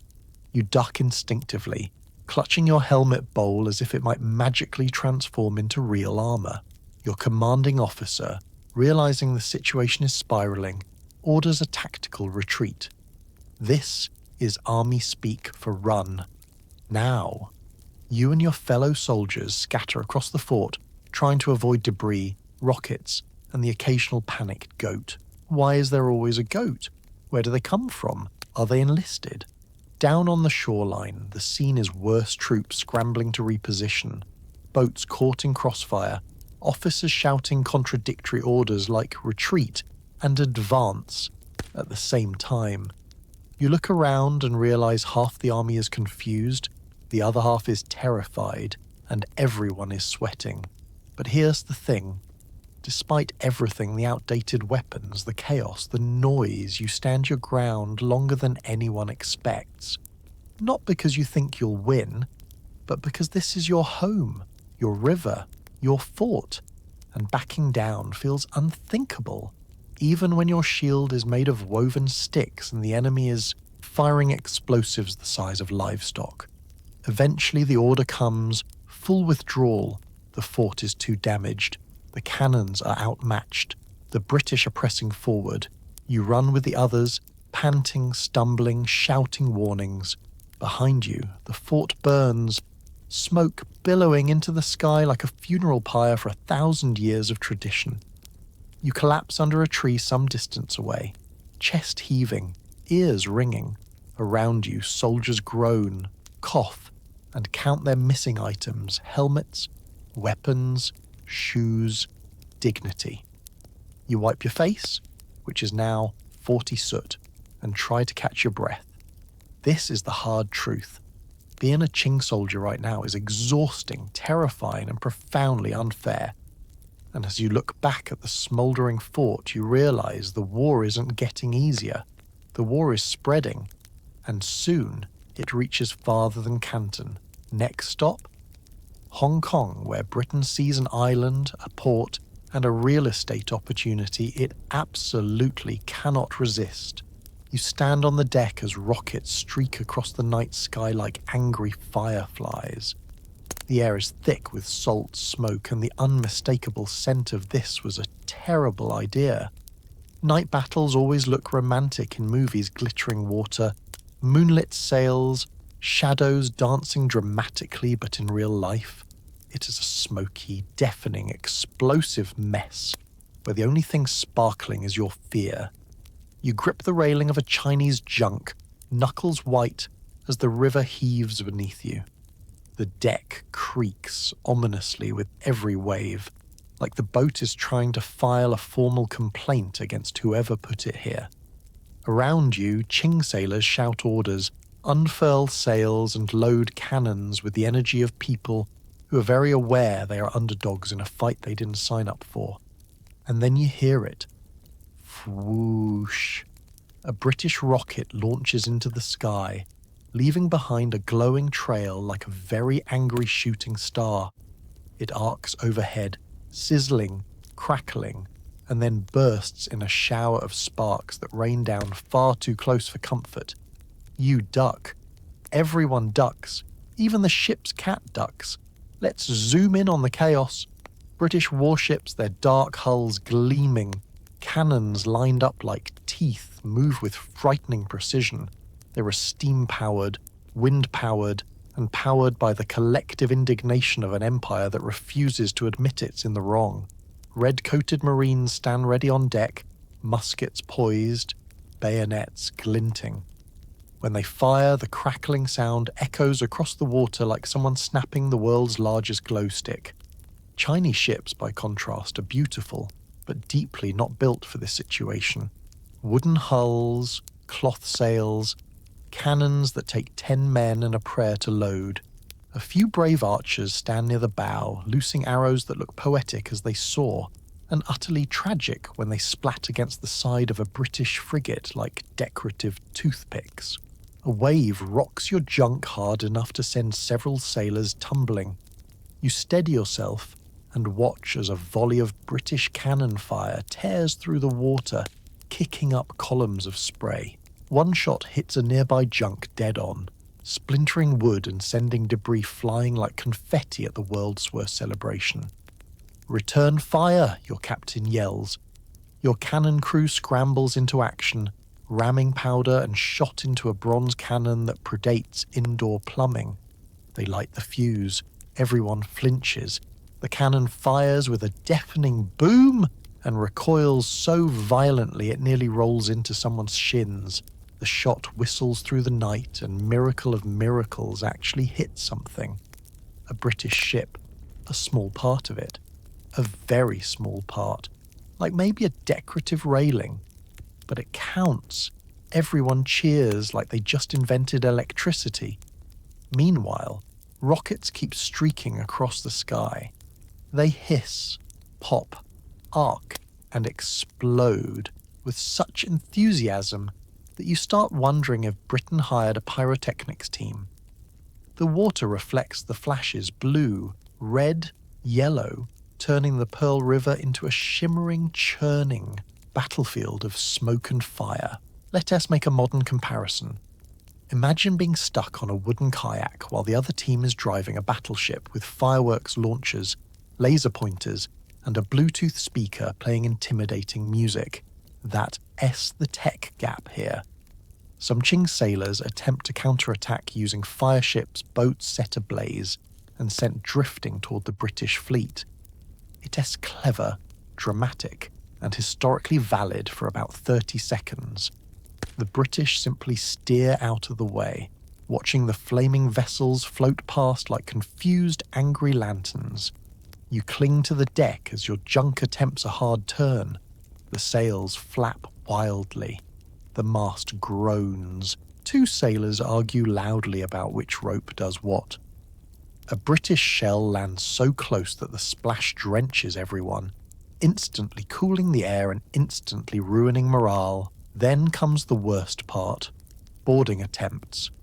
A smaller Qing boat tries to approach a British ship, but the British sailors, far taller and far better armed, simply stare down like, "Please Don T." When the smaller vessel gets close enough, British Marines fire a warning volley that is so aggressively not a warning that the smaller boat waves a flag and retreats with admirable honesty. Your captain tries one last maneuver, a desperate push to break past the blockade. The junk surges forward. British cannons swivel. You feel your stomach drop. A volley crashes into the water ahead of you, blocking the exit like a wall of explosions. The captain curses. The crew panics. You look up at the sky again and watch yet another rocket streak across it, painting the night with fiery regret. At last, the order is shouted, "Retreat," and your junk, battered, aching and smoking in several places, limps back towards safer waters. The British ships hold position, lights glowing through the haze, looking smug even though ships technically cannot express emotions. You collapse onto a coil of rope, chest heaving. Around you sailors groan, tend to burns, patch holes, and try to figure out whose job it is to bail water from the hole in the hull. This is what naval warfare looks like in the Opium War. Flashy, terrifying, incredibly loud, and overwhelmingly one-sided. But the war isn't just on the rivers. It moves to the coasts, to the cities, to Hong Kong. And Hong Kong? Well, Britain takes one look at it and decides, yes, this will do nicely. Town markets that once sold dumplings now sell "Please don't attack us" signs. Everyone is stressed, tired, and trying not to get drafted. War has a way of turning ordinary cities into panic-flavoured chaos. You step into the streets of Canton expecting the usual soundtrack vendors shouting prices, children chasing chickens, elders sipping tea under awnings. Instead, the atmosphere feels like someone took everyday life, shook it vigorously, and then sprinkled it with fear. Shops that once proudly displayed baskets of steaming dumplings now showcase handwritten signs that read things like, "We are neutral, please ignore us," and we sell absolutely nothing related to opium weapons or unpleasantness. A tailor hurriedly stitches a banner that says, "No war here," while glancing nervously at the sky as if cannons might fall out of it. Let us talk about the people. Civilians shuffle through the streets with the exhausted posture of folks who have not had a single calm day in months. Mothers clutch children close. Grandparents mutter about the old days, even though the old days weren't exactly calm either. Young men try to avoid eye contact with soldiers, praying they want to get conscripted because nothing ruins a peaceful afternoon like someone handing you a wicker shield and saying, "Congratulations, you're in the army now." You pass a market stall where a woman once sold handmade buns. Today she sells sacks of rice, candles and portable good luck charms. Best quality protection, she insists, waving a wooden talisman at you. Repels danger, bad spirits and British naval artillery. She says it with confidence, but even she looks unconvinced. Everywhere you go, rumours swirl faster than the wind. The British are coming up the river. The Qing army is regrouping. Hong Kong has been seized. Someone saw a British officer buying tofu, so maybe they are not that bad. Misinformation is the unofficial currency of the moment, traded freely, often wrong, occasionally terrifying. Let's add a modern comparison. Imagine your city suddenly becomes the headquarters of an extremely dramatic HOA meeting, where every neighbour is arguing, people keep setting things on fire, and someone outside is launching fireworks in the wrong direction. That is civilian life during the Opium War. As you navigate the narrow streets, you notice the sounds have changed. Instead of laughter or music, you hear hammering, fortifications, crying, emotional, shouting, military, coughing, smoke-related, and the distant boom of cannons, the world's least comforting thunder. Canton's famous floating markets drift quietly along the riverbanks, their vendors packing goods defensively. Nobody wants to be caught on a boat when a stray shell decides to practice its surprise landing routine. Fishermen return with smaller catches, blaming too many ships and the fish being scared. You couldn't argue if you were a fish and saw gunboats everywhere, you'd flee too. Families crowd temples, burning incense so thick it forms its own weather system. They pray for peace, for safety, for their sons not to be drafted, for their homes not to be shelled, and for their dumpling shops to survive long enough to reopen. You kneel beside them, partly for prayer, partly because your legs are shaking after that last cannon blast. Soldiers march past, trailed by boys carrying supplies. The boys try to blend into walls, vendors and shadows, anything to avoid being mistaken for recruitable material. One boy whispers to you, "If anyone asks, I'm a 12. You ask how old he actually is. He shrugs. Old enough to run fast. The city attempts to function despite everything. Tea houses operate with limited hours. Blacksmiths forge extra shovel heads and spear tips. Herb shops sell mixtures promising courage, clarity, and indigestion relief because war doesn't stop stomach problems. The aroma of frying noodles mixes with the harsh stench of burning gunpowder drifting from the river. And then there are refugees. Dozens, hundreds, flooding in from nearby villages burned or bombarded. They carry baskets, quilts, livestock, memories, everything they could grab before running. Some families arrive with nothing but the clothes they were wearing. Volunteers hand out rice porridge and blankets. The city's heart, bruised but still beating, stretches to help. Yet even amidst fear, life stumbles on. A wedding party squeezes through the street, small, rushed, but determined. A scholar continues reading aloud to students, refusing to postpone lessons. A dog naps beside a stall, blissfully unaware of international conflict. A toddler drops a bun and cries, proving that some tragedies transcend war. And you, weaving through the tension and humanity, realize something profound. Civilians don't fight wars, but they carry them, on their backs, in their kitchens, through their shattered routines. You look up at the sky as if it could offer comfort, and instead see a drifting cloud of distant cannon smoke. A reminder that the war is close, getting closer, refusing to let life return to normal. But Britain isn't just aiming cannons, it's also aiming contracts. Because next we're heading to the moment China loses Hong Kong and Britain celebrates the world's most aggressive real estate acquisition. British negotiators drag out scrolls of demands that feel like someone rage-typed an email at 2:59 a.m. after losing an argument online. You find yourself inside a dimly lit tent on the outskirts of a shattered port city. The lanterns sway in the humid wind, casting jittery shadows on the canvas walls like the ghosts of good decisions long abandoned. Around a low wooden table sit two sets of negotiators, Qing officials who look like they have aged a decade in a month, and British diplomats who look overly pleased with themselves despite sweating like boiled dumplings. Welcome to the treaty negotiations. Or, as they should be called, we didn't sleep, we re-angry, and we re-about to make history worse. The British representatives unfurl a scroll so long it rolls across the table, off the edge, and coils dramatically onto the floor like a judgmental snake. One diplomat coughs, adjusts his monocle, and begins reading conditions with the smugness of a man who knows his cannons speak louder than any reasonable argument. Clause 1, he announces, Britain shall receive compensation for all opium destroyed. You nearly choke. Compensation for the illegal drugs.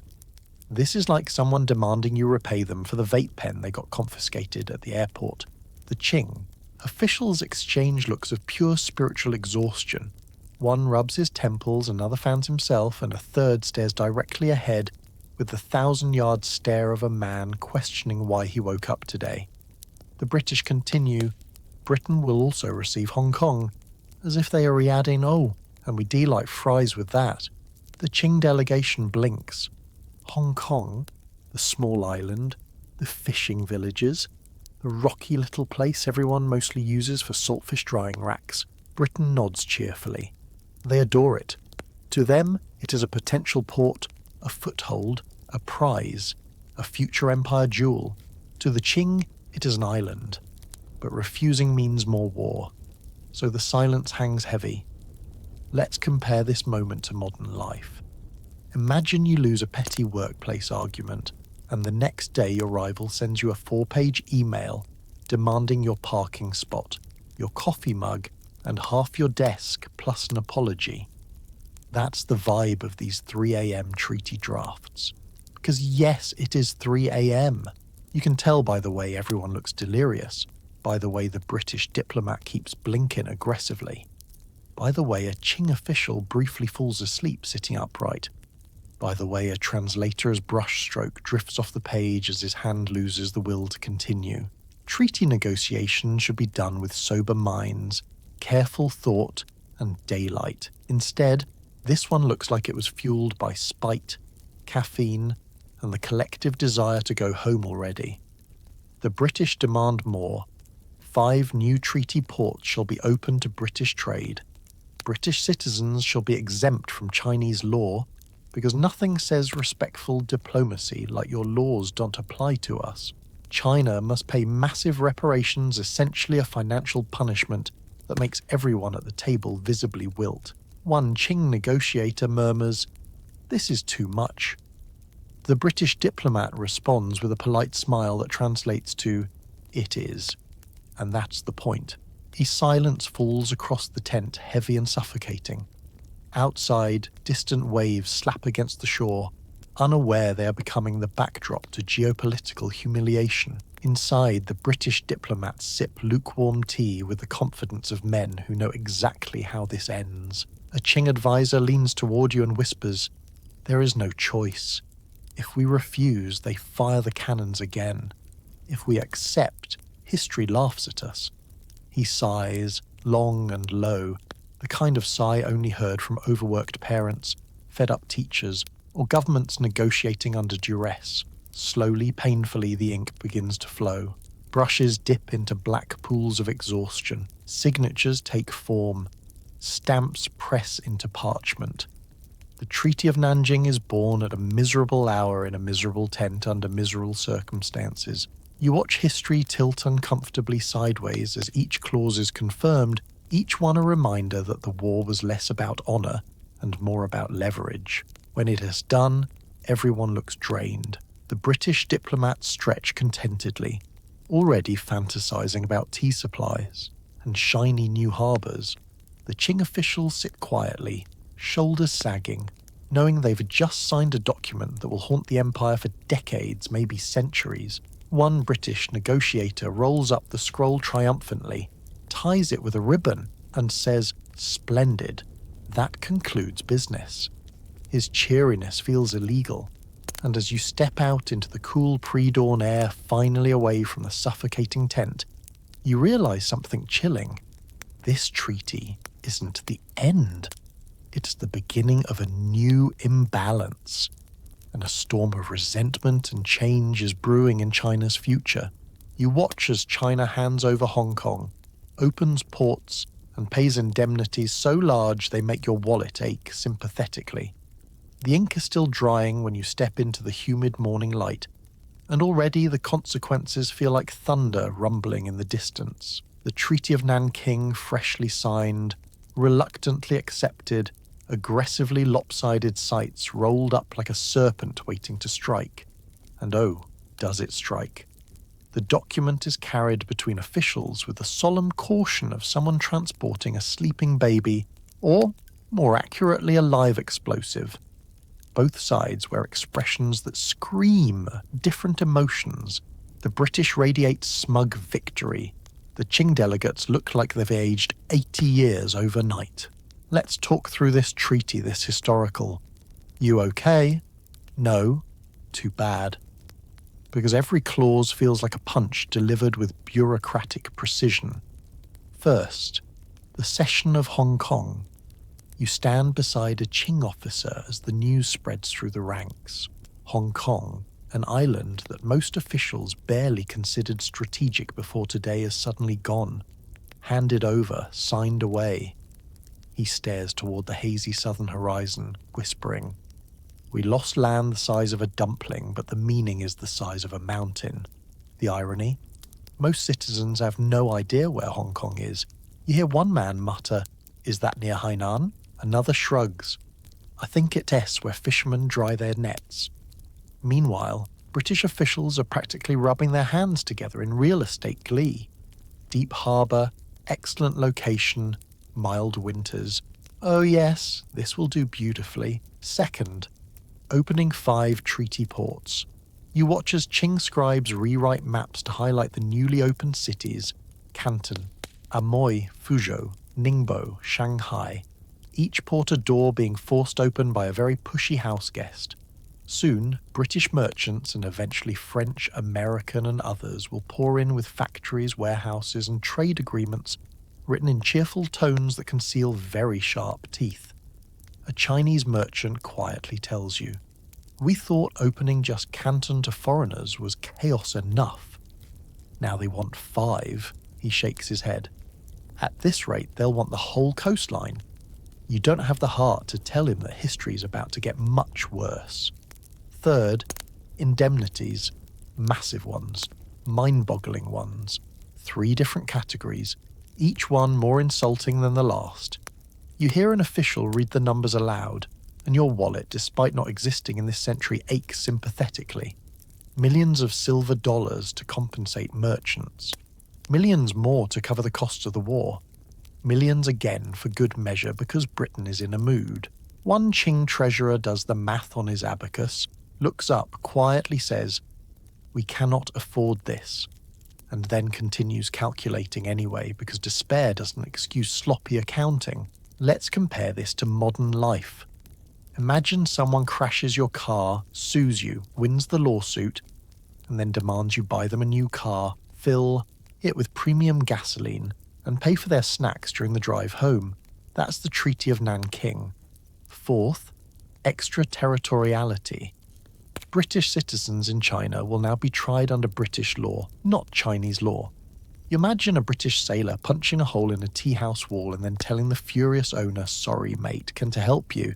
Not under your jurisdiction." It's the historical equivalent of installing a cheat code and pretending it is fair. Qing officials are horrified. British merchants are ecstatic. You feel a headache forming. Fifth, fixed tariffs. China loses control over its own customs duties. Britain essentially says, "We'll decide how much your imports and exports cost." China internally screams. And through it all, the biggest vibe in the room is, this is not a negotiation. This is a surrender wearing a fancy ribbon. You watch Qing officials leave the signing site in near silence. Their robes drag across the dusty ground. Their faces are tight with shame. Their steps are slow, as if weighed down by centuries of pride and the fresh burden of defeat. A junior official whispers, "This treaty it opens cracks." Another replies, "Cracks become fractures." And you, standing there amidst the fallen ash of burned gunpowder and bruised dignity, know they were right. The Treaty of Nanking doesn't just end the First Opium War. It ushers in a century of foreign pressure, unequal treaties, rebellions, and reforms. It marks the beginning of what China will later call the Century of Humiliation, a phrase heavy enough to snap a bookshelf. But in this exact moment, the British are celebrating. The Qing are grieving. And you're just trying to process how a dispute over drugs and tea has reshaped an entire empire's destiny. And the consequence is one to stay confined to government halls. Ordinary people feel them next. The war ends, the ink on the treaty dries, and suddenly Chinese port cities feel like someone opened the front door, the back door, and all the windows at the same time and yelled, "Everyone come in!" Trade surges. Foreigners pour in. Money starts flowing like a river, and morals begin slipping on the wet floor. When you step into Shanghai a few years after the Treaty of Nanking, the transformation hits you like the smell of a durian someone smuggled into a crowded elevator. Before the war, Shanghai was a peaceful port with fishermen mending nets, scholars sipping tea, and merchants haggling politely over silk prices. Now, it feels like someone crossbred a gold rush with a carnival and sprinkled in a dash of mild international chaos. Let us start with the docks. You used to hear gulls cawing and sailors chatting. Now you hear something more like English ship captains shouting orders, Portuguese traders arguing over tariffs, American merchants asking, "Where can I buy more tea?" French sailors singing loudly and off-key, and at least 3 different languages debating the price of a single crate of porcelain. It's a multicultural stew. Fascinating, overwhelming, and very loud. Foreign warehouses spring up like mushrooms after rain, big, blocky, and aggressively beige. Outside them, Chinese porters hustle crates stamped with logos from every corner of the world. Some crates hold honest trade goods, others less so. Let's just say you've seen enough medicinal supplies labels to be suspicious of anything vaguely rectangular. Walking through the streets, you witness something surreal, a booming economy that nobody was emotionally prepared for. Tea prices shift daily. Silk sells faster than you can blink. Factories pop up with alarming speed, and opium, though technically still illegal, flows like water under a table no one wants to lift. Let's talk about the moral implosion. The sudden flood of foreigners and wealth sends social norms wobbling like an overloaded wheelbarrow. Gambling dens expand, packed with sailors losing half a month's pay in a single bad dice roll. Brothels multiply. Taverns stay open 24/7. Opium dens become as common as noodle shops, each filled with people reclining on sofas, staring into the distance like they're communicating with spirits. A local elder passes one of these dens, muttering, "This used to be a tea house." You glance inside. It still serves tea technically, very weak tea, mostly as a palate cleanser between pipes. Let's compare this to modern life. Imagine a quiet town suddenly gets a giant international airport, 5 casinos, a luxury shopping district, and a nightclub on wheels. That's post-war Shanghai. Everything is loud, fast, profitable, and morally questionable. Foreigners establish concessions, entire districts that operate under their own laws. These areas become tiny pockets of Europe transplanted into Chinese soil. You walk into one and feel like you accidentally crossed a border without noticing. The streets are paved, the architecture is Western, and the signs say things like, "No Chinese allowed after dark." You blink, step back, and think, that does not feel great. Opium remains the empire's bleeding wound. Despite Commissioner Lin's efforts, the trade only grows. Foreign merchants push it. Chinese dealers distribute it. Families fall apart under its weight. You pass a once wealthy merchantess home, now quiet and dim. Someone whispers, "He lost everything to the pipe."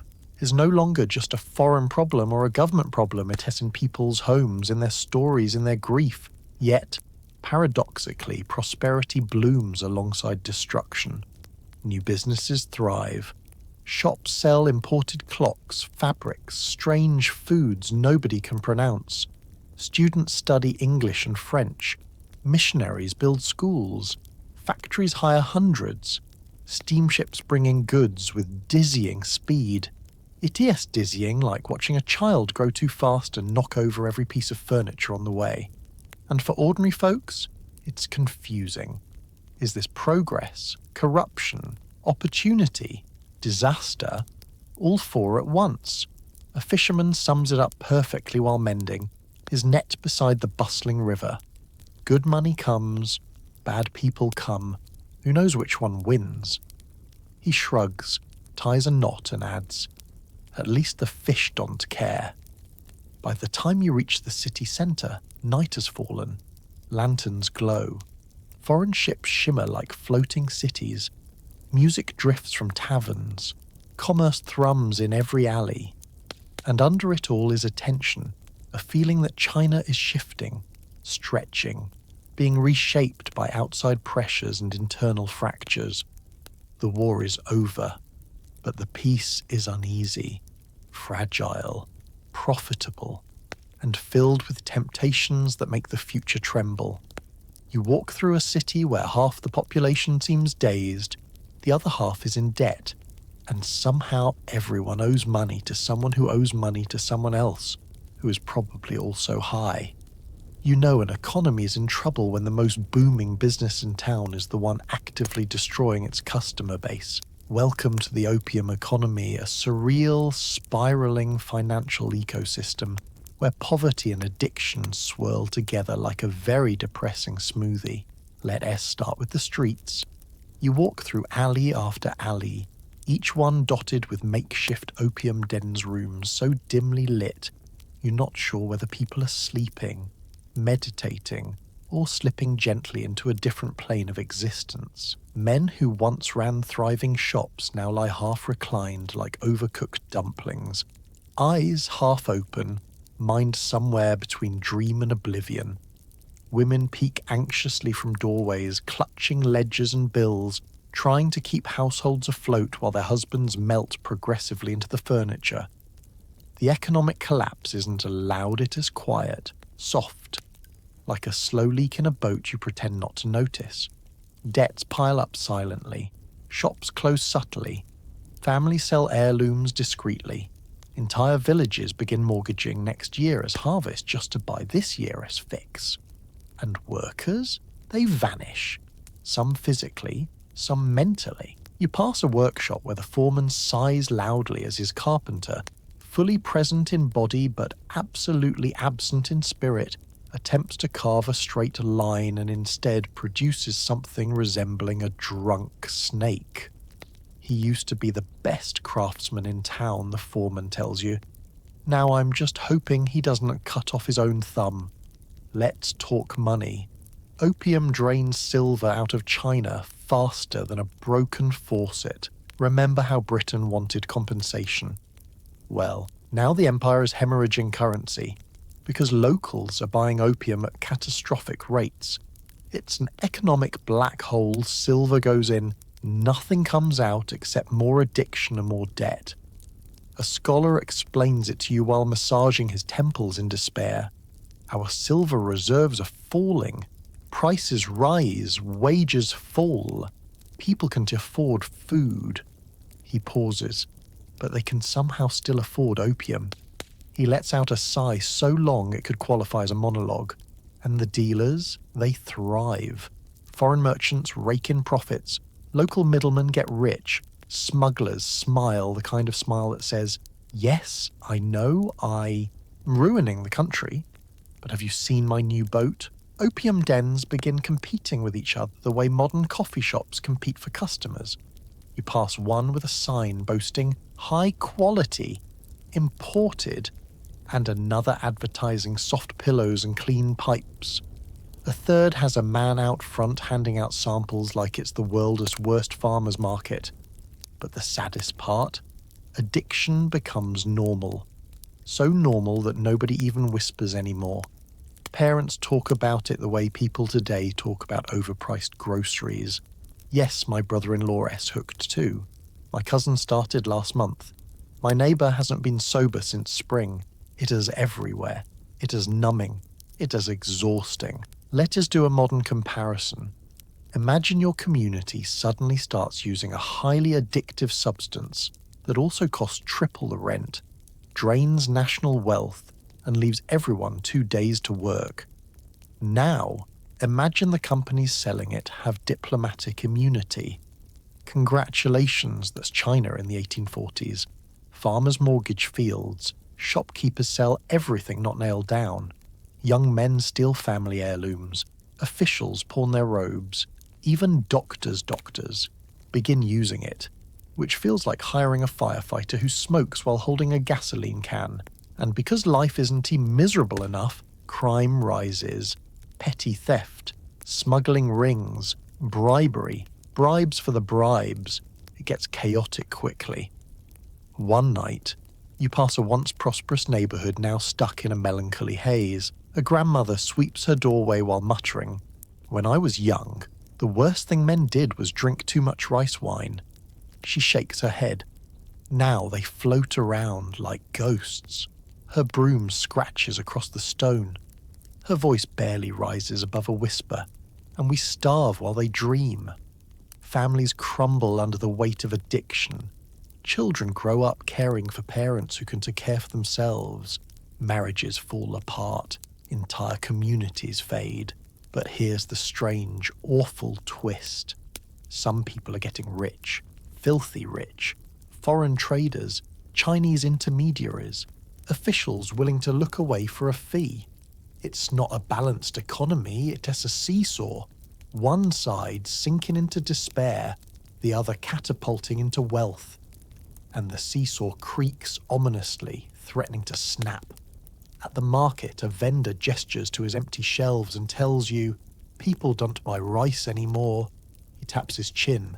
"They buy opium and then ask me if they can borrow rice."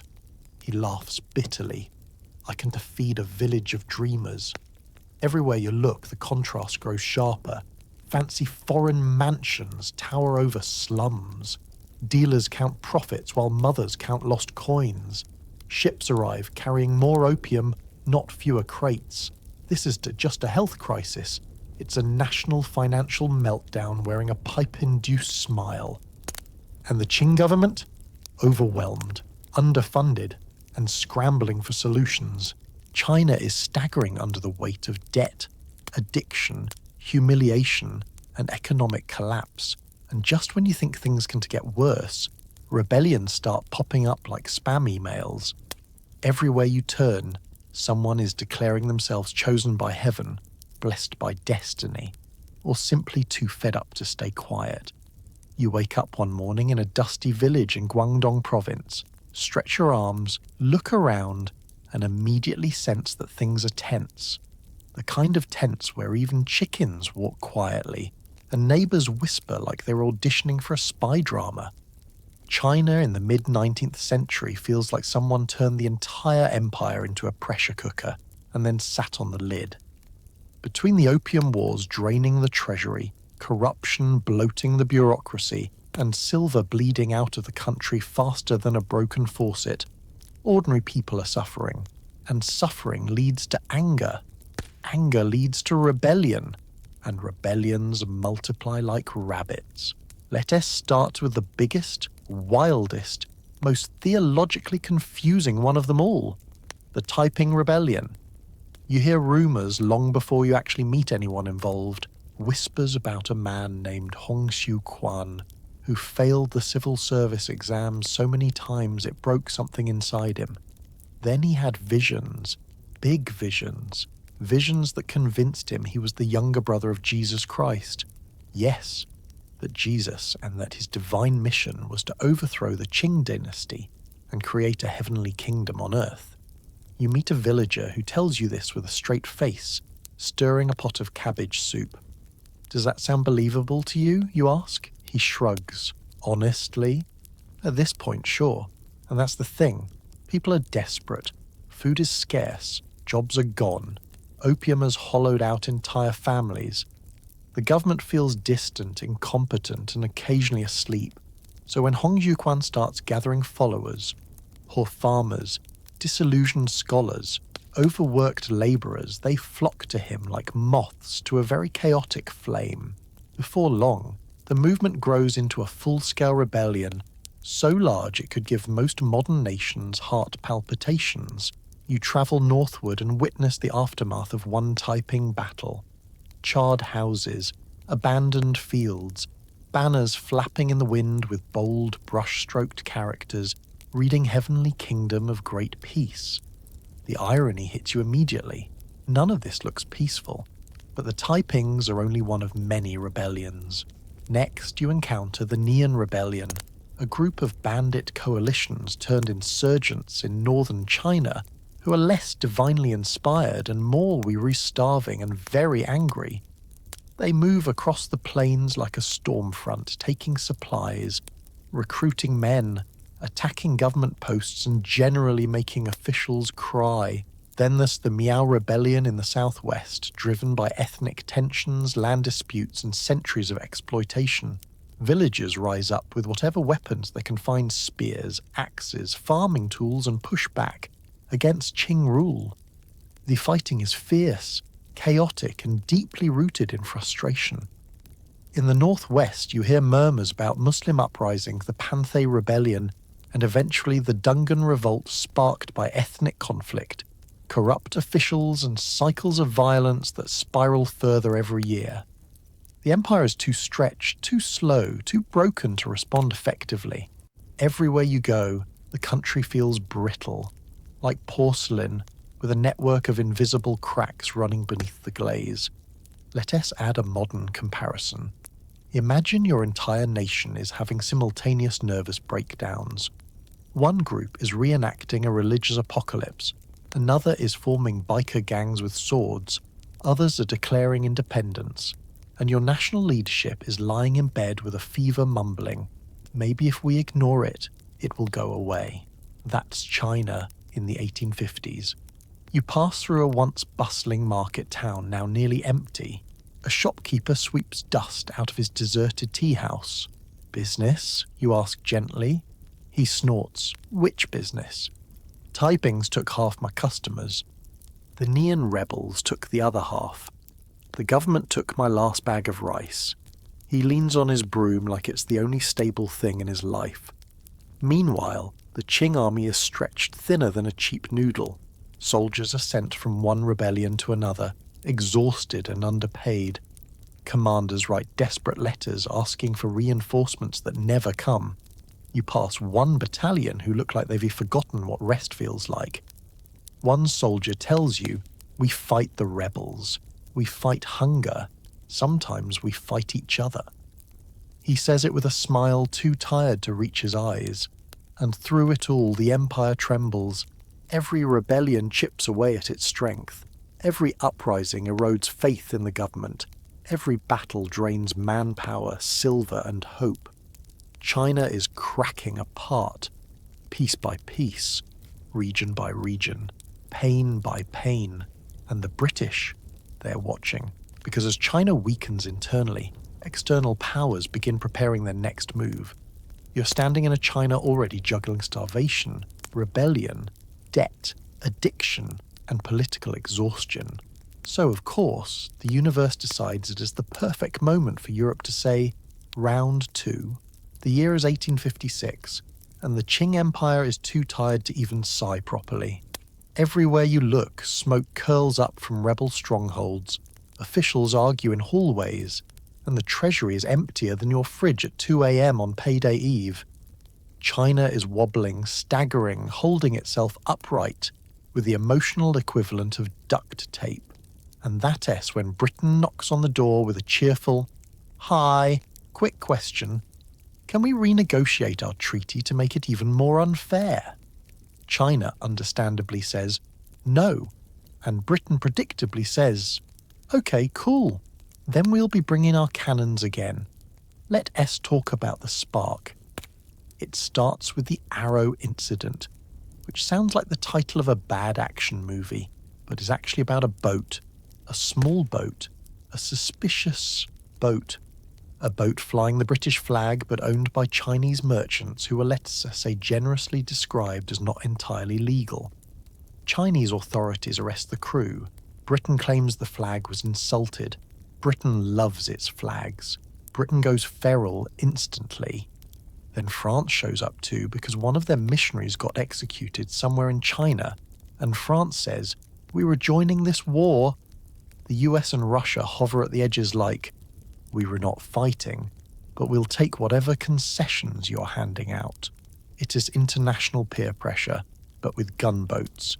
You watch the foreign powers assemble, and it looks less like a military operation, and more like a group project where everyone wants extra credit. Ships roll in sleek, steam-powered and intimidating. Armoured hulls, modern cannons, rockets, Marines in neat uniforms. Compared to the Qing forces underfunded, under-equipped and extremely tired, it's not a fight so much as an unpleasant inevitability. The British and French commanders stride around like they're reviewing an Airbnb they don't intend to pay for. Yes, we'll attack here. Indeed. And then we'll demand access to more ports. Maybe burn a palace or two, all in good fun. Meanwhile, the Qing officials are scrambling like overworked substitute teachers on the first day of school. Rebellions already occupy huge chunks of the country. Troops are stretched thin, supplies are low, leadership is inconsistent, and now the foreigners are back with bigger cannons and even more confidence. Let's paint the scene at Canton. Ships line up offshore like they're waiting for a Black Friday sale. Boom cannons fire, crash walls fall. Smoke floods the sky with a dark, roasted scent of burning wood and dynastic misfortune. Canton falls quickly, too quickly, and the rest of China watches in horror. You travel north with the foreign troops and witness something bizarre. The unstoppable advance of nations who treat war like a mildly inconvenient business trip. British soldiers joke. French officers drink wine before marching. One British Marine even asks you, "Is it normally this easy?" And you want to say, "Buddy, they're already fighting 3 rebellions. Read the room." The Qing court is in chaos. The emperor's confused, advisors panic, and generals send contradictory messages. One minister writes urgently, "Strengthen defences," while another writes, "Maybe we can negotiate," and a third writes, "Please send snacks." Then comes the moment that will echo through history, the march on Beijing. Foreign troops advance toward the capital like it's a weekend hike. The Qing negotiate. The foreigners demand more. Talks break down. Skirmishes erupt. Tension builds like a pot about to boil over, and then the British and French commit a cultural crime so enormous it still makes historians clutch their chests. The burning of the old summer palace. You stand on a ridge as flames engulf one of the most magnificent complexes ever built. Gardens, pavilions, priceless art. Centuries of craftsmanship destroyed as punishment after some British envoys were killed during earlier negotiations. The fire glows for days. Embers rise like souls drifting upward. Soldiers carry off whatever treasures they can grab. A French officer murmurs, "What a pity." A British officer replies, "Yes, well." And history quietly breaks. The Qing, stunned and cornered, finally surrender. Another treaty, more ports, more indemnities, legalization of opium. Christian missionaries allowed deeper into the country. Foreign troops allowed in Beijing. It is humiliating on a level so deep even the ground seems ashamed. Let us make a modern analogy. Imagine you're drowning in student loans, your apartment is on fire, your boss hates you, and then your landlord shows up demanding 3 months of extra rent. That's the second Opium War. And the worst part? The destruction isn't just military, it's psychological. People who already felt the empire cracking now watch it crumble in real time. But even after 2 wars, opium, rebellions, and humiliation, China isn't finished. Because the next phase of this era isn't about battles. It's about foreign enclaves, neon-lit temptations, rapid modernization, and cultures colliding in ways nobody saw coming. You arrive at the edge of Beijing expecting tension, maybe negotiations, maybe a tragic amount of paperwork, but instead you witness something so surreal, so unnecessary, and so historically painful that your soul immediately tries to crawl out of your body. The old summer palace, Yuan, one of the most breathtaking imperial complexes ever created, is about to become kindling. You stand on a distant hill overlooking the sprawling estate. Even from here, the palace looks like a dream carved into reality. Gardens stretching like green tapestries, pavilions perched over still lakes, bridges curved like brushstrokes, sculptures half hidden in bamboo groves, halls filled with treasures from centuries of artistry and imperial obsession. It's calm, serene, beautiful. And then the British and French armies walk in and promptly decide we're gonna burn this. As if they're cancelling a subscription. As if destroying an architectural wonder is a casual task to pencil in between lunch and afternoon tea. Let us rewind slightly. Negotiations have broken down. A British diplomatic mission was captured and mistreated horribly so. Several envoys died. And in response, Lord Elgin, leading the Anglo-French forces, chooses to send a message so dramatic, so scorched earth in tone, that Shakespeare himself would say, dial it back. His decision, burn the palace, not seize it, not occupy it, not repurpose it, burn it. You walk through the entrance as soldiers begin the grim ritual. They carry torches like they were attending the world's worst lantern festival. Flames catch with terrifying speed dry wood, silk drapes, lacquered beams, paper scrolls, all fueling a fire that seems to inhale. Centuries and exhale smoke thick with cultural memory. You hear the crackling, you smell the resin, the paint, the history, and you feel your chest tighten because you know everyone knows this isn't just a building. It's a symbol, a jewel, a masterpiece. But to the foreign troops, it's punishment, a message, a spectacle. Some soldiers shout, some laugh, some go quiet. A few look away, uneasy. Even they can tell this is wrong. Let's do a modern comparison. Imagine someone breaks into the Louvre, steals a bunch of things, and then decides to burn down what they couldn't carry for disciplinary purposes. That's what happens here. Except the Summer Palace wasn't just China-esque Louvre.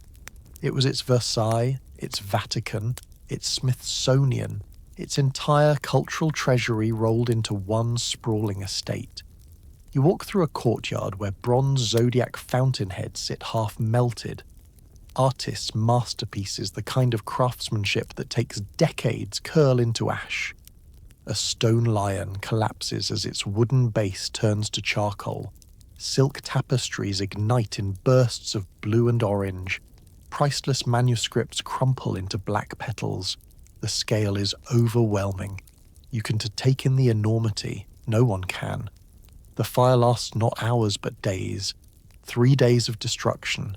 3 days of the sky turning black. 3 days of smoke drifting so far that villagers miles away wonder if the world is ending. And the palace doesn't just burn. It suffers. It collapses piece by piece, pavilion by pavilion, beauty devoured in slow motion. You catch a British officer watching the flames. He hesitates before saying, "A pity, isn't it?" You want to scream, then why are you burning it? But history didn't give you that luxury.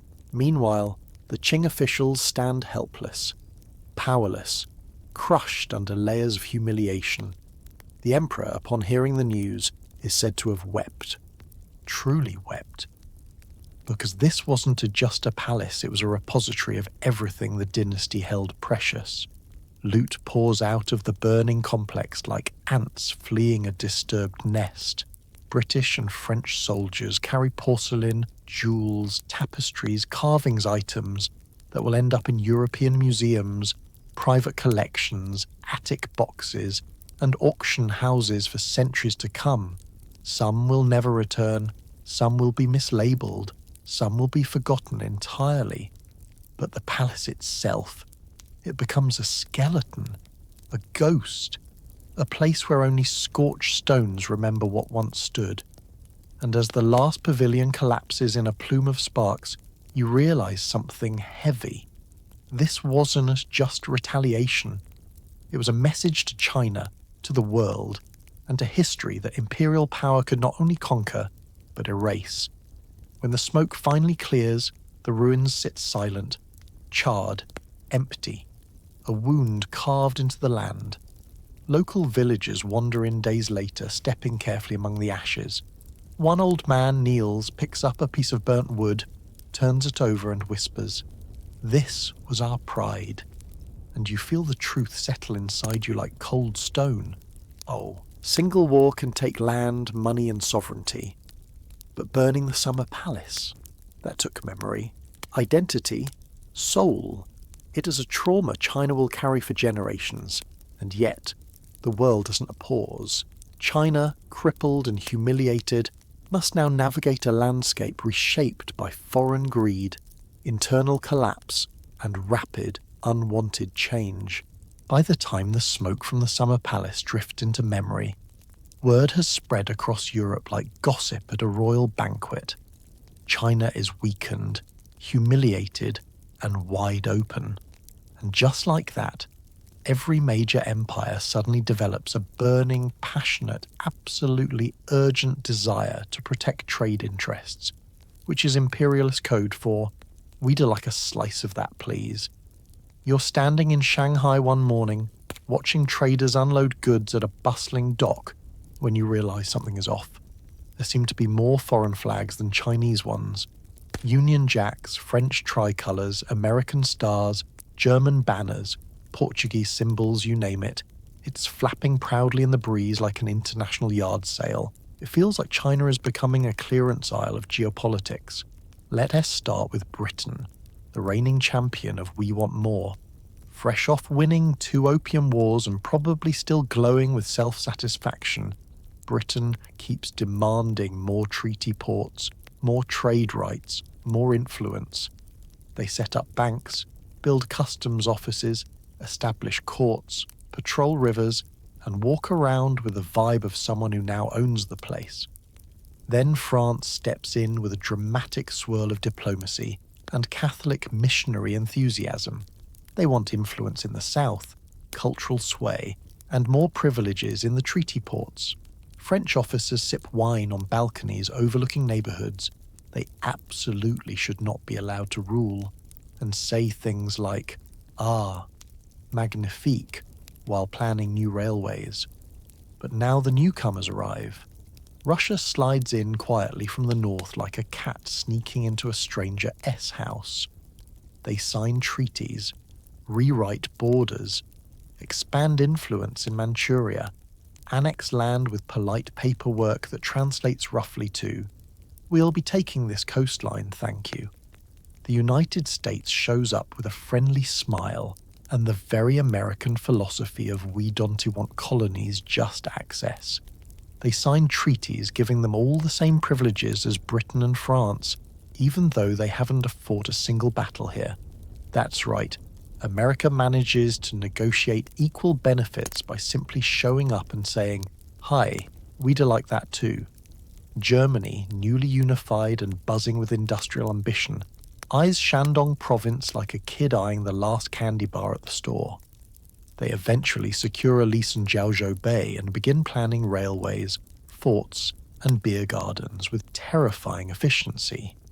Even Japan, once isolated and inward-looking, has modernized at warp speed, and now enters the imperialist arena with energy that screams, "Notice me, senpai of empire." They start building influence, expanding power, and watching China with the kind of ambition that makes everyone nervous. Every nation has its own little wish list. Ports, railroads, mining rights, missionary access, legal exemptions, territorial leases, influence zones. Basically, everything short of claiming the moon. Walking through a major treaty port now feels like stepping into the world's least coordinated theme park. Turn one corner, European mansions, turn the next, Chinese slums, turn again, French cafes, then British police stations, then German breweries, then Chinese temples squeezed awkwardly between foreign warehouses. It's cultural whiplash at empire speed. Let us do a modern comparison. Imagine your hometown is suddenly divided into zones operated by Walmart, Amazon, Starbucks, Apple, and a random European bakery chain, all with their own laws, police forces, tax rules, and architectural styles. That's late 19th century China. Foreign powers build imposing consulates that look like they were designed to scream, "We are not leaving." Railways snake inland, owned by Britain or France or Germany, depending on whose funding was most aggressive that month. Factories appear foreign operated, foreign profiting, foreign controlled, while local workers receive wages that make sadness appear in numerical form. And the resentment grows. You see it in the eyes of rickshaw pullers who carry foreigners through the streets, but cannot step foot in foreign enclaves without permission. You see it in merchants forced to accept foreign-imposed tariffs. You see it in farmers watching their land leased away to outsiders. You see it in scholars, humiliated by how quickly the old order is crumbling. In a tea house, an elderly man whispers, "China is no longer China." Another responds, "Then what is it?" No one has an answer, because the empire isn't just losing land or ports or sovereignty, it's losing confidence, identity, the sense of being the middle kingdom at the center of the world. And the foreigners, they sense the weakness like sharks smell blood. Every loss in war invites more demands. Every concession becomes a precedent. Every treaty becomes a template for the next violation.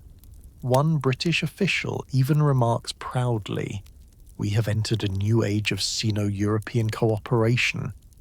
You bite your tongue to keep from replying.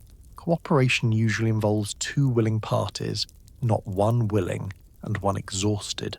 By the time you walk through Tianjin's foreign concessions, one for each nation, you realize the tragic irony. China is still enormous, still complex, still ancient, still filled with millions of resilient people, but politically, it has been sliced into pieces like a giant imperial pie, and everyone wants a piece.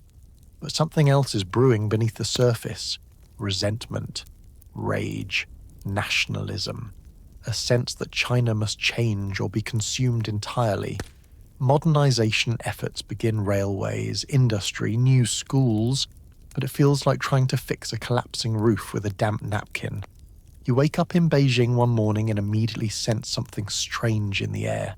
Yes, there is still smog.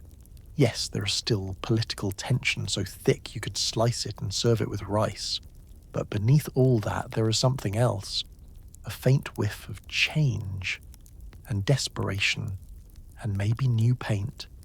This is the late Qing Dynasty's reform era, a frantic, uneven, occasionally brilliant attempt to modernize an empire that has already been knocked flat by foreign invasions, internal rebellions, economic collapse, and a century's worth of bad decisions. The Qing officials finally look around and say, "Okay, maybe we should do things differently. Let us start with the self-strengthening movement," which sounds bold and confident until you see how it's actually implemented. Local governors and reform-minded officials push for Western-style industry, military upgrades and new technology. The court, meanwhile, nervously wrings its hands and whispers, "But let's not change too much. We don't want to upset the ancestors." So what do you get? A weird hybrid modernization plan that tries to graft 19th century technology onto an 18th century government running on 17th century assumptions. It is like installing high-speed internet in a house powered by a hamster wheel.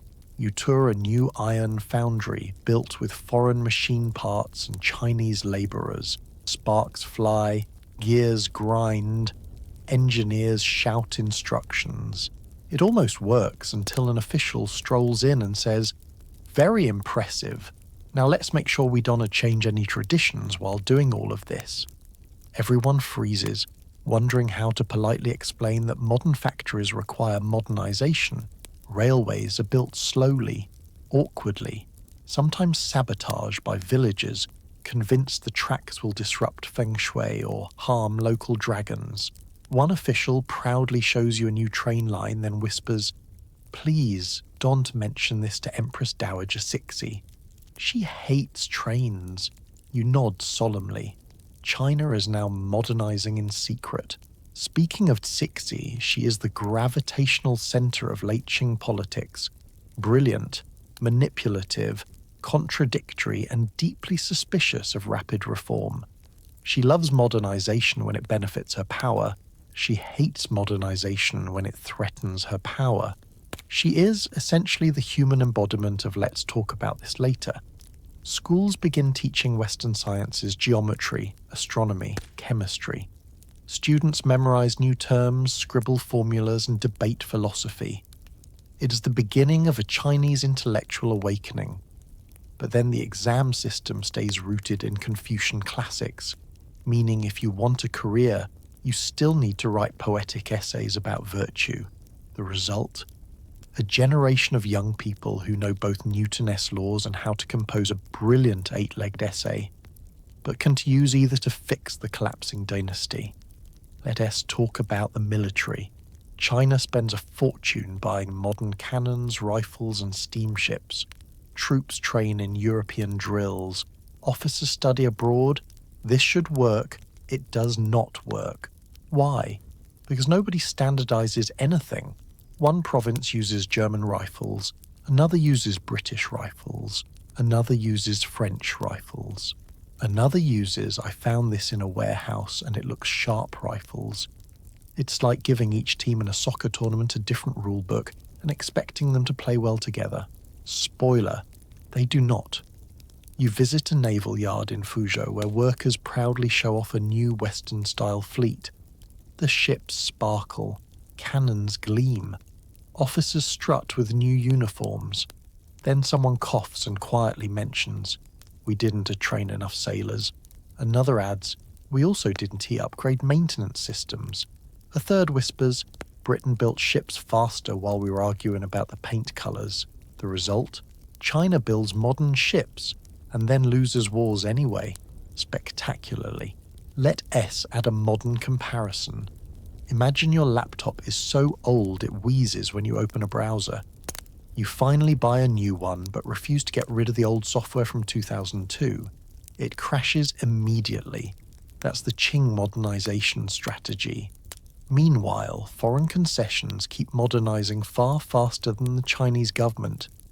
Electric lights, paved streets, newspapers, telegraphs, steam trains, everything moves like a colonial fever dream. Chinese students look across the street and think, "We could do that too. Maybe, if the court doesn't ban it first." The empire tries to build telegraph lines. Rumour spreads that telegraph poles anger local spirits. Officials hold meetings to debate spirit rights. Reformers scream into the void. Factories open then close because of corruption, mismanagement, or arguments about who should get the profits. Mines start producing coal, then collapse under miscommunication between ministries. Banks are introduced, then sabotaged by people who fear paper money as witchcraft. Every step forward meets resistance. Every breakthrough triggers a retreat. Every success feels like it is balanced on top of 10 failures. You meet a reformer who tells you we need 10 years of peace and unity to modernize. You nod sympathetically, because you know what's coming next. China is about to get 0 years of peace and unity. He sighs. We start building railways, he says, and war breaks out. We open new schools and rebellions rise. We import machinery, and the government argues for 6 months about who should unpack it. Then he adds quietly, we are trying to save a collapsing roof with a damp napkin, and he's right. The reforms are not wrong, they are just too slow, too disorganized, too half-hearted, and too late. The world is changing faster than China can react, and every delay, compromise, and bureaucratic fight deepens the crisis. But the biggest explosion, the one that will turn China's anger outward, toward the foreigners who have carved up its land and exploited its people, is coming, and it will be loud. You sit on a riverbank as history settles around you, a mix of greed, tragedy, irony, and tea stains. The Pearl River drifts quietly beside you, its surface smooth and reflective, as if trying to pretend it hasn't seen centuries of chaos. You watch the water slide past dark, shimmering, patient, and you realize it has witnessed everything. The smugglers' boats, the foreign gunships, the frantic merchants, the angry officials, and the exhausted civilians just trying to survive the century-long fever dream known as the Opium Empire. This is where you finally get to breathe, because let's be honest, the last several segments have felt like riding a roller coaster, built by sleep-deprived bureaucrats and operated by an empire with a caffeine addiction. Cannons, treaties, rebellions, burned palaces, unequal concessions, more treaties, more rebellions, more cannons, and opium, so much opium the river itself is probably buzzing. And now you're here, sitting in the shade, trying to process it all while a fisherman nearby hums as if none of it ever happened. Let's look back, not with the frantic energy of battle, or the rising fury of rebellion, but with the strange, peaceful clarity that comes after everything burns down and the ash settles. The Opium Empire was never just about drugs. It was about a tea addiction that spiraled into global conflict. An empire trying to force another empire into its economic system. A dynasty struggling to modernize while drowning under corruption and crisis. Foreign powers scrambling over each other to carve pieces of China like it was a continental charcuterie board. Millions of ordinary people caught in the crossfire paying the price in silver, instability, indignity, and generations of trauma. Greed fueled it. Ignorance steered it. Arrogance justified it. Violence sealed it. And irony tied it all together with a silk bow. Because here's the kicker. None of the European powers actually liked opium. They banned it at home. They condemned it morally. They wrung their hands about addiction. And then they sold it abroad anyway, like hypocritical drug-dealing PTA members. The Qing dynasty, for its part, wasn't blameless either. Internal corruption, bureaucratic paralysis, and refusal to fully modernize guaranteed the empire couldn't resist foreign pressure. It's hard to fight off invaders when your officials are arguing about whose cousin gets which ceremonial hat. And then there were the rebels, the Taipings, the Nian, the Miao, the Muslim uprisings. People rising up against a government that had forgotten how to govern, fueled by hunger, hope, fury, and in one case, a man who sincerely believed he was Jesus' younger brother. All of it swirling together. All of it cracking the country open. All of it shaping not just China's future, but the world's. Because the Opium Empire didn't end when the wars ended. Its consequences rippled outward. China's century of humiliation became a defining national memory. Foreign powers gained footholds that shaped global politics for generations. Modern Chinese nationalism was born from the ashes of this period. Britain grew rich financially and strategically, while pretending it was all a noble mission. The global debate on addiction, sovereignty, ethics, and power began here, long before headlines turned to modern drug epidemics. And now, here you sit, watching a river, listening to the soft splash of oars, feeling history settle around you like dust motes in golden afternoon light. A merchant strolls past you humming a folk tune. A fisherman pulls up his net. Children chase each other along the bank, blissfully unaware that this land was once a battleground of priorities nobody asked for. You look back at everything you've witnessed and it hits you. This era was just tragic. It was absurd. It was violent. It was hypocritical. It was transformative. It was human in all the worst and most fascinating ways. The Opium Empire was a global hangover centuries in the making. A reminder that nations, like people, can be brilliant and foolish at the same time. That arrogance can masquerade as righteousness. That greed can wear the mask of progress. That suffering often hides behind polished diplomatic language. And that history isn't a clean narrative, it is a messy, spiraling, tea-stained chronicle of people stumbling forward, making awful decisions with enormous consequences. You dip your fingers into the cool river water. It ripples outward, tiny circles expanding into larger ones, merging, overlapping, stretching toward the horizon. Just like history. And with that, the story of the Opium Empire, the rise, collapse, chaos, and lingering ache settles into stillness. When you are ready, we'll drift into the outro. Just say the word. And now, as we drift away from the smoke-filled harbours, the poppy fields, the frantic diplomats, and the very tired Qing soldiers, let us take one slow breath together. The story of the Opium Empire was messy, tragic, ridiculous, and strangely human, like watching a historical drama written by a committee that definitely needed more sleep and fewer narcotics. Tonight you followed the rise of global greed, the fall of empires, the chaos of gunboats, the stubbornness of bureaucrats, and the resilience of people who were just trying to make it through another day without being drafted, taxed, or blown up.